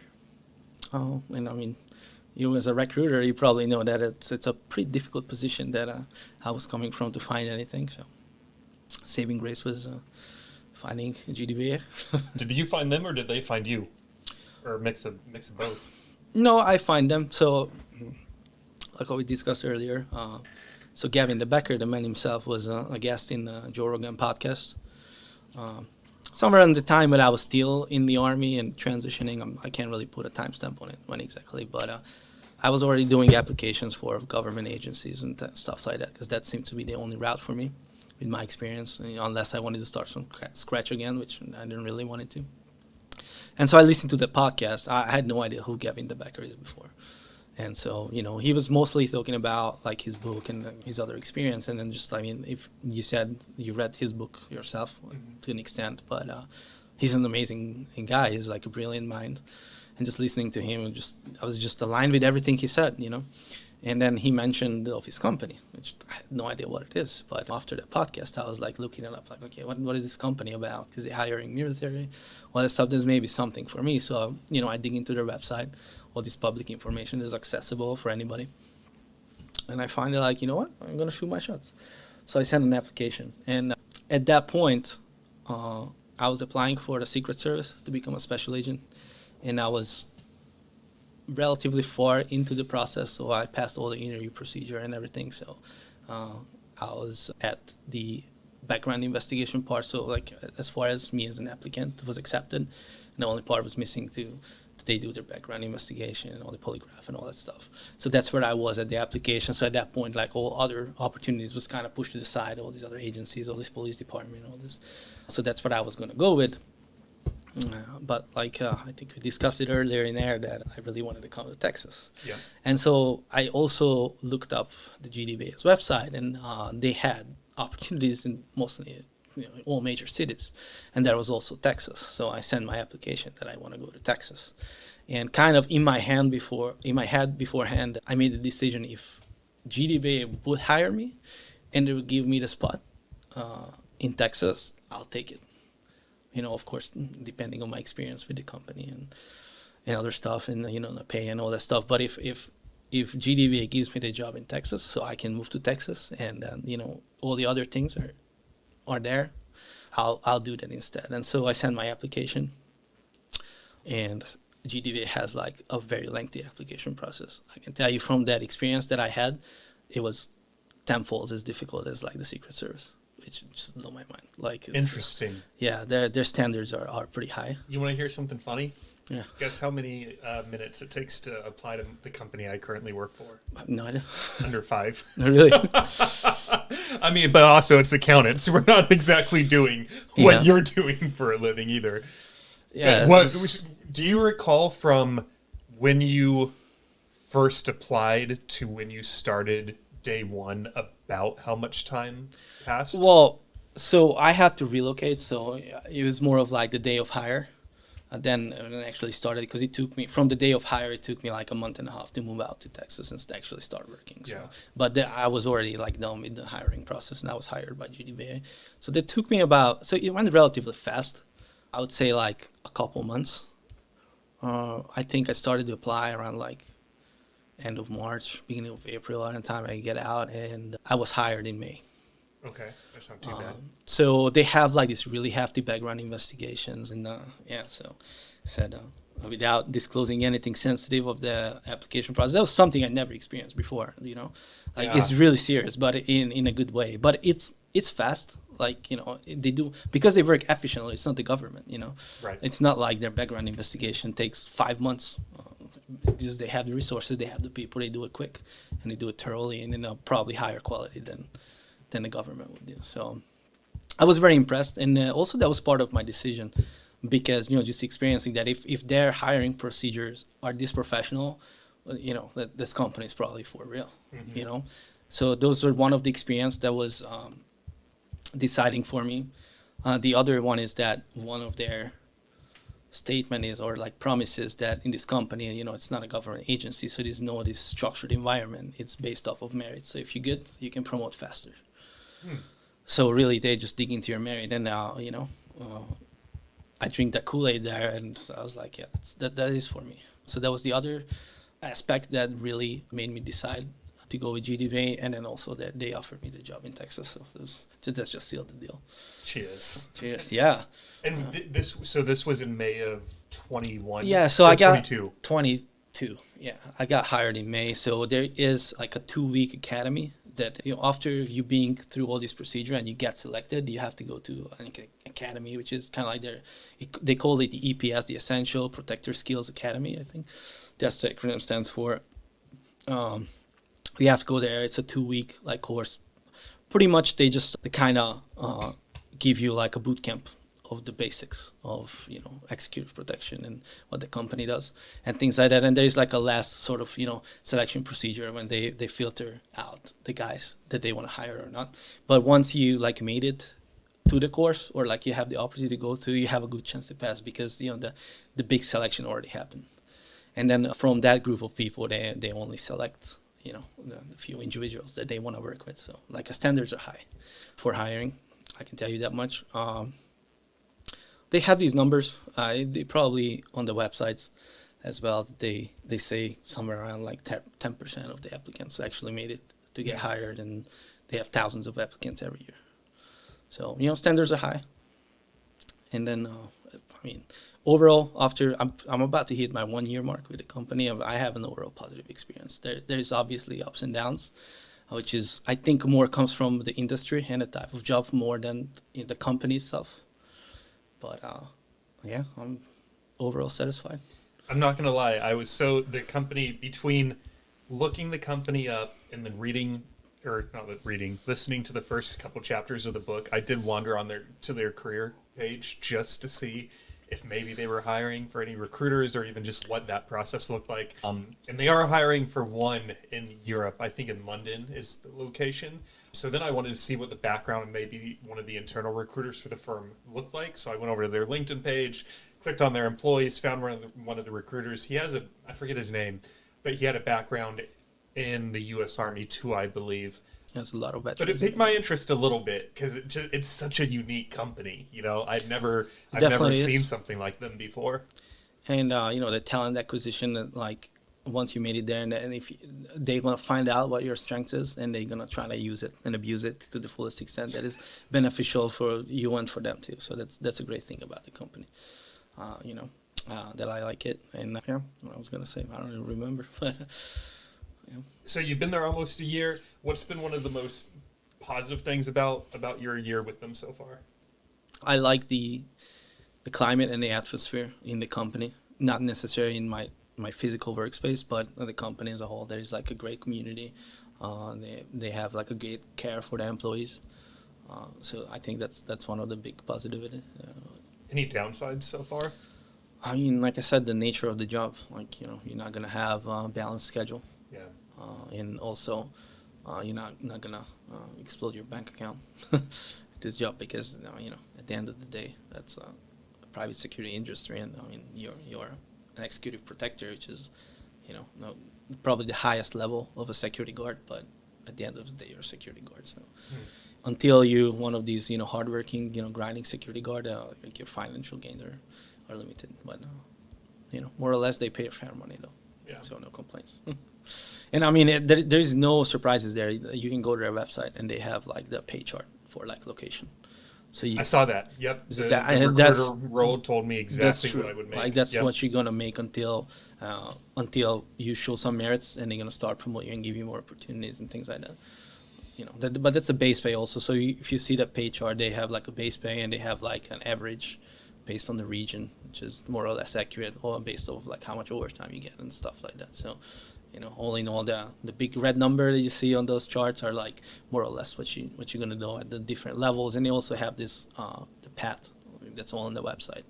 You know, it's public. You can look it up. They have this training program for 2 years. I think they call it professional leadership track, which includes all their in-house trainings. So from the day you get hired until the first 2 years, you are in an active training program. Also in select states, you can use your GI Bill benefits, and you can get on-the-job training program and get collect BH. So that's also benefits. That is pretty great, and I think it's a great point for military guys that want to get out. So it's only at select states, but yeah. So it's a very good training, and even if you don't find your path with the company, if you just finish the 2 years training, the company has a great reputation in the in that field. So just by having 2 years working for Gavin de Becker and have all that training on your resume, it's gonna take you far, you know, in that path. Do you know? Do you happen to know if he was the one that had a heavy influence over the training? And part of the reason I'm asking is because for anyone who's looking for something new to read, this book, like, I'm only 2 chapters in and I'm obsessed. I'll be done with it by probably next Saturday or Sunday at the latest. And so I imagine, based off the tiny bit I know about him at this point, if he was one of the people that came up with the training or helped influence it, it's probably a pretty robust course that... Yeah, I mean, like I said, I don't know for sure, but it's definitely based off of his own ideology. And there's other professionals that at his level, or, you know, somewhere similar, that put their own input in. So, it's an actively developing training program. So as you know, as the environment changed, the training program adapts to it. So it wasn't like they made it up 20 years ago and we learned the same today. So it's always changing, but it's great. And there's a lot of things in there that what you can get out of the books. The Gift of Fear is one of his greatest book. It's a big success. That's what you're reading. It is more of, you know, like an everyday approach of his ideology. You know, it's based on the intuition. It's a big believer of, and but there's a lot of things in there that, you know, sort of part of the training. And he has another book. It's called Just 2 Seconds, which is more of a professional approach, and then that's just like a Bible for personal protection, close protection. And I think, if I'm not mistaken, that's a mandatory read for like FBI, CIA agents and stuff like the field agents. They, at some point of their training, they have that as a reading, mandatory reading. And it's a really good book. It outlines, you know, like really the bread and butter of personal protection, and there is like hundreds of case studies in there. Like pretty much he do a case study on every attempt of assassination in the course of history. Like, yeah, you can imagine. It's like this thick of a book, like hundreds of pages, and vast majority of it is case studies. So that's another interesting book to read. Yeah, even The Gift of Fear, most of the books I get on Audible are typically between like 5 and 9 hours, and when I downloaded his, it said it was 12 and a half. All right, here we go.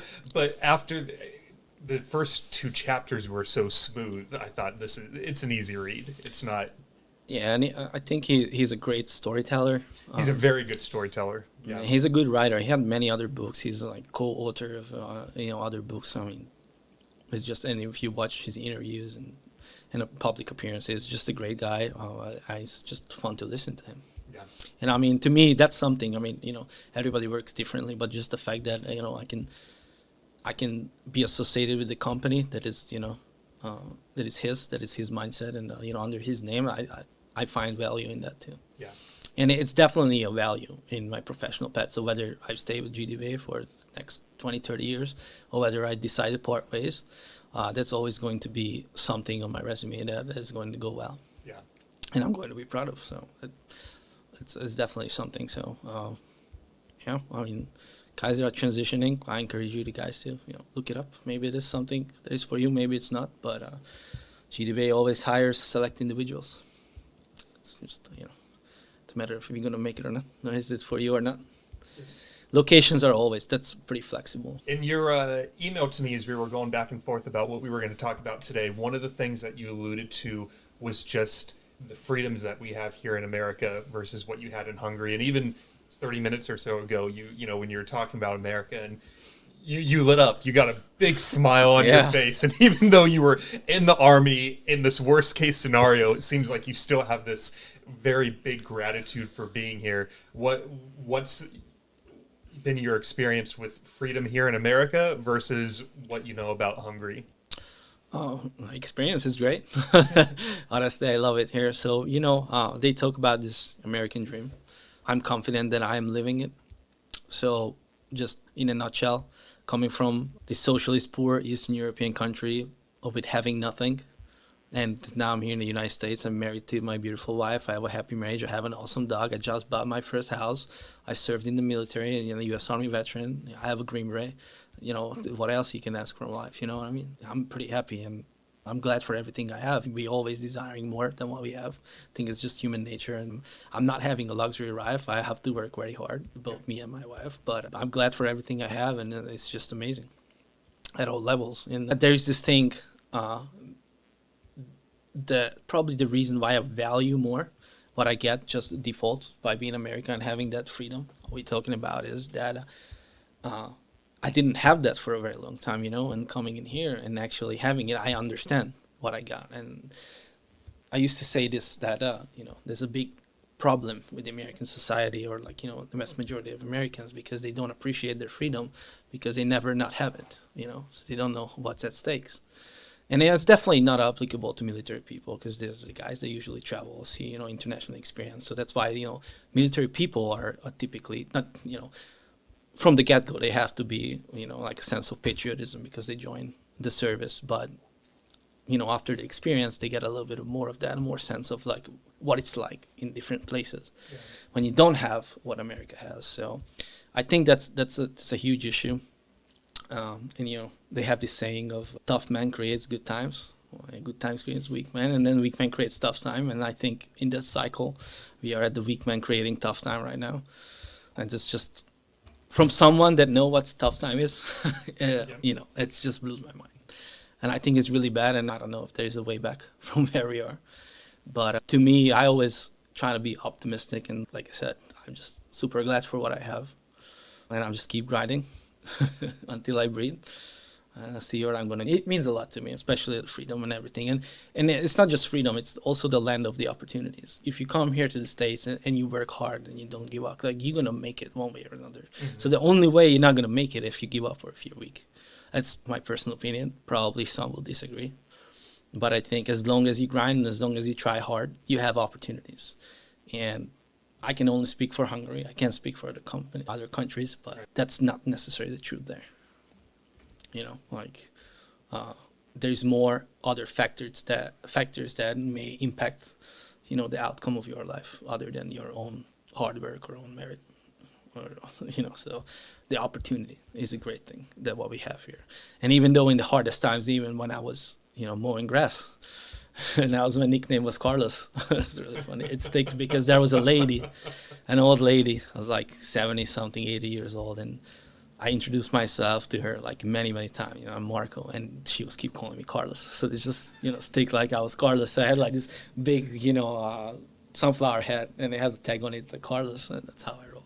So even when I was Carlos, And I was having a hard time financially, emotionally, all that stuff. But at the end of the day, I was still glad because I'm still in the right place and still in America. And I knew that, if I work hard, I'm going to make it. It's going to be somehow, it's going to get better. So, I was glad for that.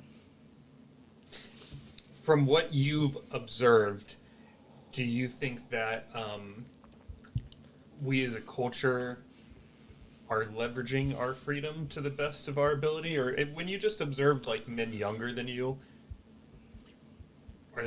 do you think we're taking advantage of I just don't think we can generalize it as a whole.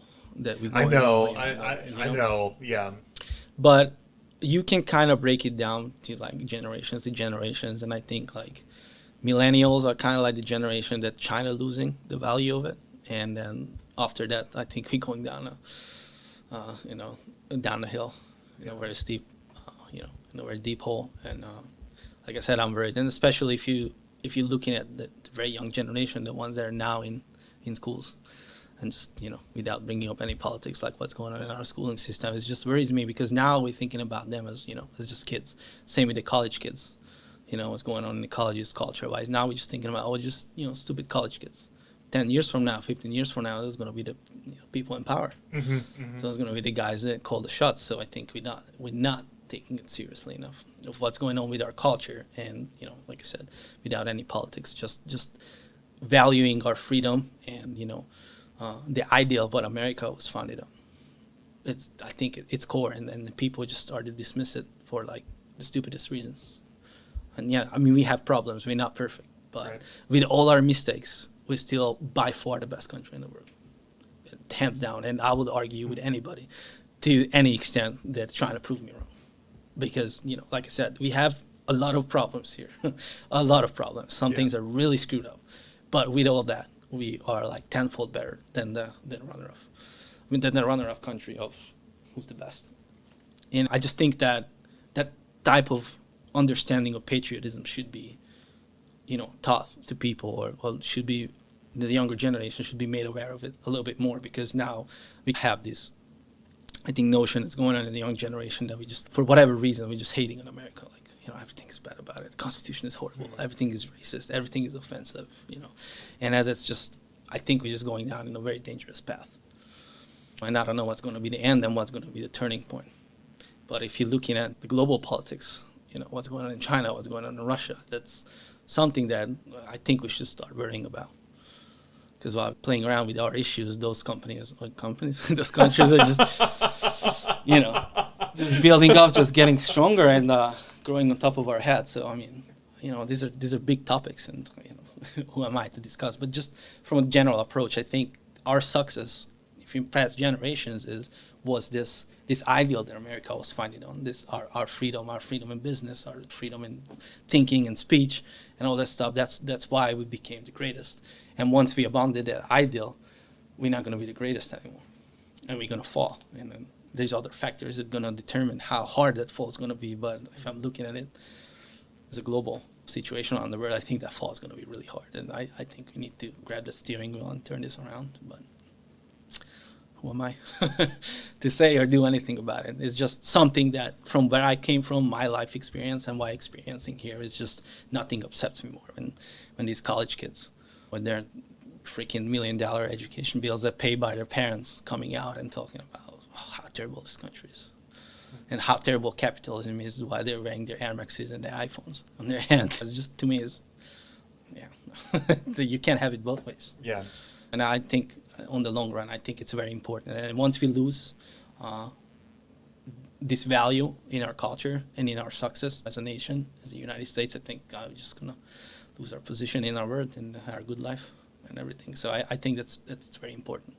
Whether you align politically left or right, it doesn't matter. We are one country. We are United States of America, and maybe we think different about certain political issues. But at the end of the day, we are America. Mm-hmm. We find it on the same idol. We have the opportunity. We have the freedom. We should value that. Yeah. We should never abandon this ideal. So it's just personal pet peeve. You can go on hours and hours about it. It's definitely not very important right now, but I think it's That's just part of my mindset. And I think I'm not very unique about it. So if you're looking at any other like immigrants or, naturalized citizens that come here, especially the ones that come here from like Cuba, or other places in Venezuela or whatever, that somehow experienced like, some sort of an oppression to whatever extent, or some sort of harder lives. Those are the people that typically have the same mindset that I do. And I think it's not a coincidence. Yeah. It's just coming from the way that we know what it's like to not have what we have here. So yeah, I'd like to spread the word and encourage people to appreciate what we have, like, value our culture, value our country, value our constitution. Those things are important, and that's the key to our success. That's the key to us being able to live this comfortable life that we're living today. Yeah. Yeah. And thinking of the gift of fear, and even just your story and everything that I just learned about you over the last couple hours, are you now, do you have any current fears? Anything you're apprehensive about? To what extent? Like, what do you mean? Anything. Sure. I mean, I'm not a fearful person, to be honest with you. You don't seem like you are. Yeah. Yeah, I'm not gonna lie. That so, one of the things people assume, like when you're thinking about like special forces guys, that we don't fear things, and that's not really the key to our success. We do fear, but we're just capable of performing under fear and stress, and things like that. And that sort of applies to my life. Yeah, there's things that are scary, but it doesn't affect my everyday life. Yeah. Or it doesn't burden me to reach success or anything. Like, yeah, there's things that are worrying me. The small, level of like, family, or the big level of like what's going to happen to this country, and everywhere between. There are things that I fear, but it just doesn't affect me in my everyday life. I'm just going to keep doing what I'm doing. Yeah. I know if time's going to get harder, I'm just, going to have to adjust and work harder. But, I'm pretty confident that within my lifetime, America is still going to be the best place to be no matter what. Even if time's going to get much harder, I just don't see that any event could happen within my lifetime that would change that. Yeah. Let's say someone happened to hear this podcast and they run into you in the coffee shop and they say, "Listen, Marko, you seem like you sort of always knew what direction you wanted to go. And I have no idea what I want to do with my life." And they're looking for some advice, and you have 2 or 3 minutes with this person.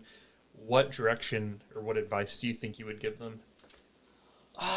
That's kind of situational. Like, again, you can't just make a general idea. Like, I would wanted to know where that person heads at, trying to learn a little bit of what are his strengths and weaknesses, and then base a suggestion on that. But general advices that I could take is grit, consistency, work hard. That's my best advice that I could give, in general. Mow that lawn to your best damn ability that you can. Just don't let it go and don't give up, because if you're in the bottom, there's just the only way is up. So just keep that mentality, and you're gonna get there. Really, and I mean, everybody is good at something. Yeah, so you just gotta find what's you're good at. I don't think there's any person in this world that is not good at anything. So maybe you just didn't find your path. Or at least if you're not good at anything, just find something that you enjoy and pays your bills, Yeah, yep. Well, I've even heard some people say that at the end of the day, they don't do, it mostly comes from accountants. I've had them just straight up tell me, I don't actually like accounting, but it pays well and it's stable. If a recession hits or if the economy goes to shit, people are still going to need their taxes done. So they do it for the money, because then the money allows them to go golfing, travel the world, snowboard, play an instrument, whatever the darn thing is. And so some people have that mindset too, where they might be miserable for their 8 to 5, but it's a means to an end to an extent. Yeah, I see that. But I also think that that's kind of a trap, because you just, chasing that money, and once you get a little bit more, you're gonna look for more, and it's just it's a loophole, like a hamster wheel. Mm-hmm. You're never gonna make enough, because once you have access to a certain amount of money, then you put another goal that you want to get more, and you just keep grinding, and you need to realize that you only have a certain amount of time to live in this earth. So yeah. That's kind of how my mindset changed. I'm not trying to talk like a 50-year-old man. I'm only 32, but I already, with the experience that I have in my past, one of the things that I recently starting to realize with having a family, with being with my wife, that I have this like crazy hardworking mentality, and no matter what I do, I just grind and I just make personal sacrifices to just be the best at my job. That's kind of like my mindset, and I'm starting to realize that there's other things that are more important in life. If you think about it, we spend the vast majority of our life working. Right. And we only have so much time to enjoy life and spend life with our family. So I'm kind of leaning towards the way to, instead of chasing this waterfall, chasing this whatever financial, success, instead of just enjoy what I have and trying to enjoy as much time with my loved ones, with my family, and enjoy life as much as possible, because you never know when you're going to kick the bucket. Yeah, very true. So I'm actually right now going through this kind of a change in my mindset of I need to realize that I'm still like out there. I want to be the best, and I just go out of my way to be the best. And I'm starting to realize that, like, what do I do that for? What's in there for me? I probably need to focus more on other things that are more important. Especially, I know it's stupid, but I consider that I probably passed my peak. Like, if I would have made it at some point, I probably would already have made it. At this point, I'm probably not going to just explode on something or find something new that I probably have an outline. Yeah, I might get in more important positions and making more money or whatnot, but I try to start focusing on enjoying what I have and what I have less, and find this balance in life. I want to be good at what I'm doing. I want to be a valuable member of whatever team I'm in. But at the same time, like, I need to set boundaries to myself. There has to be like a turn off button when I need to stop focusing on just grinding and making money, and just it's not important. It's really not. Yeah, when you focus on that, the time goes by so quick, and you realize, like, damn, it's I like just spent 3 years doing this thing. And yeah, it's so frustrating at the micro level. Like, you only have so many hours in a day, and I love going to the gym. That's just kind of like my getaway. Yeah. But I'm working 8 to 12 hours a day, and then I need to go to the gym, and then I have a family to spend time with, and then the day's over, and then you have to wake up 4 o'clock in the morning again and start over. So you only have so much time in the day, and how do you fit all that in? And so that's a scary thought. That's maybe something that scares me. Yeah. Going back to the question, it's just, you can't have everything. You got to make decisions, like, what do you prioritize? You really can't have everything. So it's difficult to find balance, especially in the field that I'm doing right now. With the schedule that you have and the hours, it's hard to find balance between family, hobbies, and then work. It's not an easy task. Mm-mm. And I mean, I'm sure it applies to other professions too. It's not unique to this, but that's definitely the struggles that I'm having right now. So, one question I ask everyone is, you have no idea who my next guest is going to be. Yeah, that's true. And I'm not going to tell you anything about them, but I would like to know one question that you would like me to ask them. Wow. You put me in a spot. Yes, I have. That is a hard one. I've thought about, for this one in particular, sending it to people beforehand, because everyone's had that exact same reaction. Yeah, I mean, it would be nice to know, like, what kind of individual is that, because there's maybe something specific that individual is good at, and I can pick his or her brain about it. Just in general, like, I don't know. I don't know what to ask. I also like the anonymity. I can never say that word, but if you know what word I'm trying to say. Yeah, please don't make me try. No, I won't. I have difficulties in pronunciations anyway. Would you like to know the question that they asked, my previous guest wanted me to ask you? Yeah, go for it. What's one thing that you could do today that would change your story for the better? Yeah.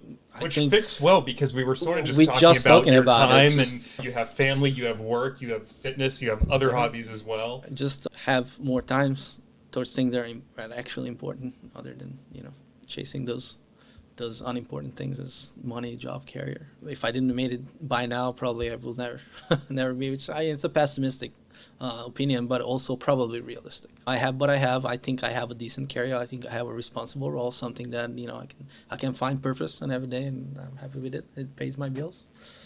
And I definitely need to focus more on the things that are important. So that's my lessons that I'm learning every day today. That's probably the answer for this question. Just make that sacrifice, focus on things that are important.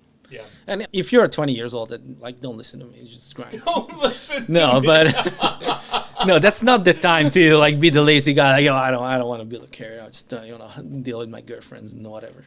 No, that's not the time. But if you already accomplished something, then that's a different. And that's my specific case. Like, I had a dream. I wanted to do this, special operations. And I did it. Yeah. So I accomplished it, even though, like I said, I just can't compare myself to guys that have been doing that job for 10 years and have all that experience, because I have a short experience. A lot of it was schoolhouse environment. So, I'm not trying to pretend I'm John Wick here.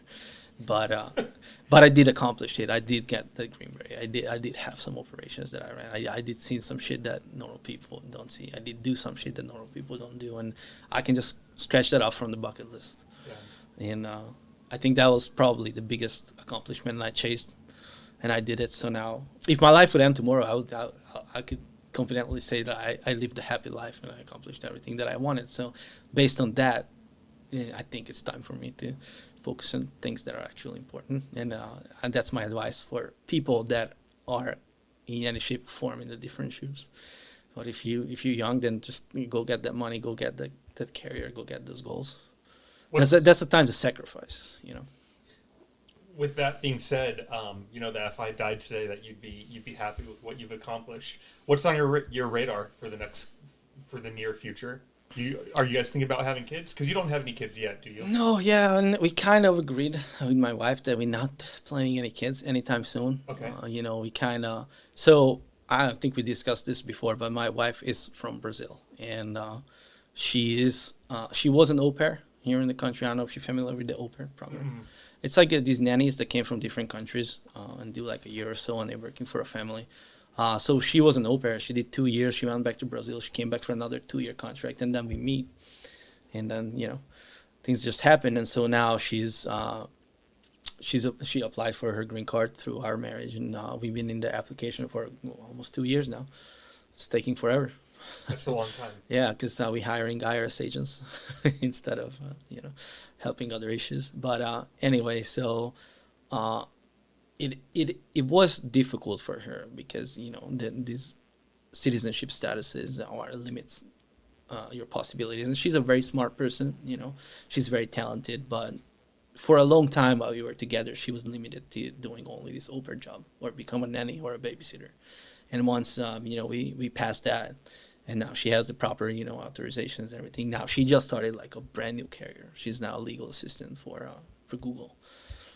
She's really good at it, but she just started it, very recently, less than a year ago. And so she has ambitions there, and I think, she has a lot of potential. So I kind of jokingly tell her that she better make it soon so I can be a stay-home dog dad. But, because of that reason, so in her life cycle, that is her time to grind right now. So, and I try to support that, and I try to respect that. So, I'm sort of, I don't know how to put this. I'm not trying to sound like a hero, but I kind of trying to sacrifice my ambitions and just, grind, do the hard work so I can support that. She can live up to her potential. So that's kind of where we at exactly right now in our life. And for that particular reason, we are not planning to have kids anytime soon. And also she's like very adventurous. And she wants to travel the world. Like, that's our everyday argument. Like, I want to travel the world. I was like, yeah. Have you been to Brazil? No, I haven't been yet. Does she want to take you? Yes, but she cannot travel yet because she don't have the green card. So she's a prisoner right now. But, it's a sweet prison to be. But soon, like any time now, because it usually doesn't take that long. So we don't know what's the big holdup. Yeah. But once she get it, we had to do a round trip to go to Brazil, to go to Hungary. And also she's just very adventurous. She want to travel the world. She want to travel in the U.S. and everything like that. So we kind of want to use this time until we have kids. And in my personal opinion, I only want to have kids when I know that I'm able to provide everything to give to my kids that I want. Like, I don't want to have kids until like I establish like a strong foundation. It's just my way of thinking. Like, I know that's possibly not the best approach, but I just don't want to have a kid and not being able to give that kid every opportunity that there is. So until I can confidently say and know that, okay, this is the time now I can provide for a kid, I don't want it. And also we kind of selfish. Like you see, we want to enjoy life. And once you have a kid, I mean, yeah, probably kids are the greatest blessing you can have, but we want to travel the world now. Yeah. That's awesome. Call us douchebags, but that's just where our head's at. So no, I don't think so. She's grinding. She's young. She's 24. So that's her time to get that success. And I believe in her. I think she's fantastic. She's super smart. So I have my faith in her. So I kind of give up. I'm just gonna provide a baseline, and you gotta make it. That's where my head's at. And I'm joking about it, but there's probably a lot of truth in there. I'm betting on her to make it, but really that's where our head's at right now. Yeah. So no kids, for now. We never know. You never know. Yeah. Have you listened to any episodes of this podcast by chance? Partially. So when you first reached out to me, I think you had one episode out. Okay. I listened to that one. And which one was it? Jake, or it would have either been? Can't Jake, recall the name, but he Matt? was your friend. I think he traveled. It was Jake. Yeah. Yep. And I listened to a guy who was like a really jacked dude who was in the army and now is a personal trainer. Yeah, I listened to that one. His was good. Yeah, that's pretty good. The only reason I ask is because number 9 is a young man named Caden McCombs. He just turned 21, and he's running his own business, making a pretty good profit off of it. You might like his, and if you ever wanted to meet him, oh, definitely. I could try to introduce you to him. At the age of 21, I wasn't running much, So I acknowledge those people a lot. Yeah. A kid have definitely done better, and those are inspiration to me. Even though I'm way past that, I'd love to listen to someone that's like at the age of 20. He's already right there. He's on to something really good. Some say that I was a smart kid too, but somehow I ended up doing the hard work. Yeah, I don't know. That's interesting. Is it going to be like a future release, or is it already out? He's out.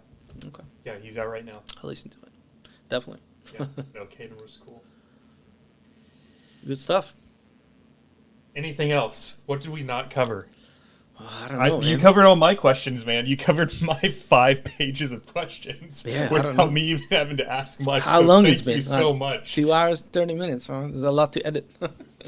No, you did good. I was actually thinking about that a few minutes ago, that there's very little to edit. I mean, I hope I lived up to your expectations. You did. I have a couple friends in particular that I think are going to be really excited for this episode. They're buddies from back home in California that are all sophomores, juniors, seniors in high schools, and a lot of them are debating, should I go into the military or not? And it's funny because one of them in particular said that he thinks he should join the military. He feels like he's obligated to join the military to make him a man. What do you think about it? So he's 15, and that's his primary reason for wanting to join. I don't think college is for him. I think he doesn't think college is for him. And so as he's sort of thinking about 3 years in the future, what do I want?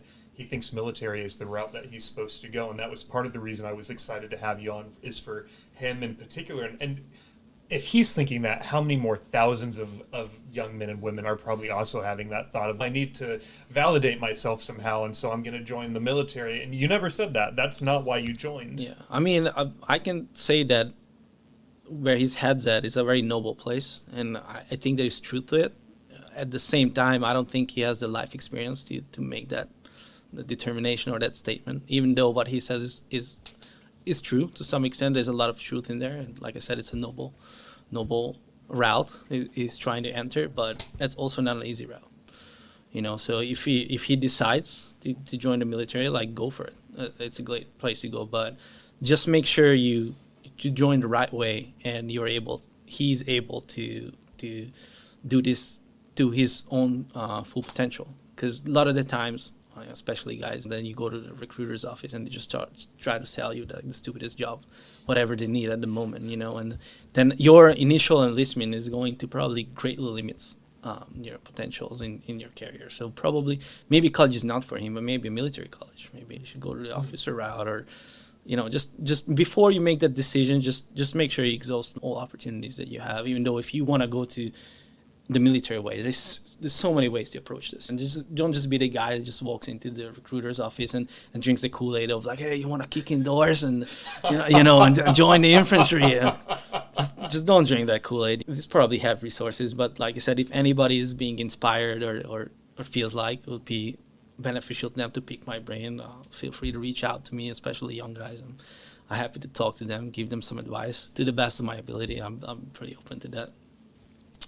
Personally, I don't think I'm that important, but for example, this kid listens to it. This kid listens to it and he feels like he finds some inspiration in my story, or he wants to know more. I'm very happy to talk to him about it. I give him my best advice, but in general, like I said, just make smart decisions about it, because he's very young. Between now and until he gets into the age to join the military, there's probably a lot of things going to change. There's 15 to 18. There's going to be a ton. There's going to be a ton. Just make smart decisions, and like I said, it's not a bad path. It's a noble path now. It really is. So just be smart about it. Yeah. And just don't make premature decisions. Don't put yourself in the box that you cannot crawl out. Yep. That's probably my best advice to him. Awesome. Well, Marko, thank you so much for being on the podcast and for coming over, for giving your time. I'm so grateful to have you here.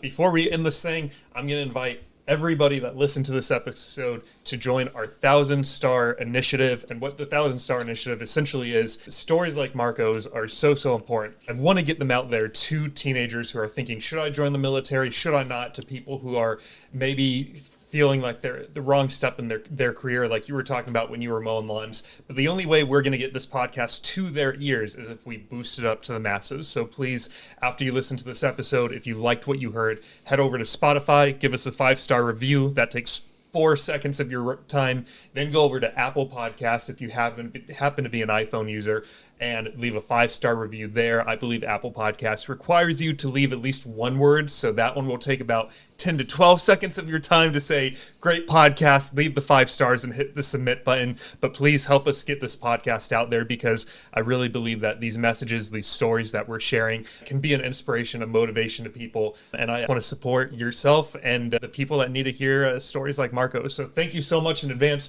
for leaving those 5-star reviews. In the meantime, I hope that everyone has a healthy and happy Saturday night, and we will see you guys next week for another episode. Good night, everyone. Stuff.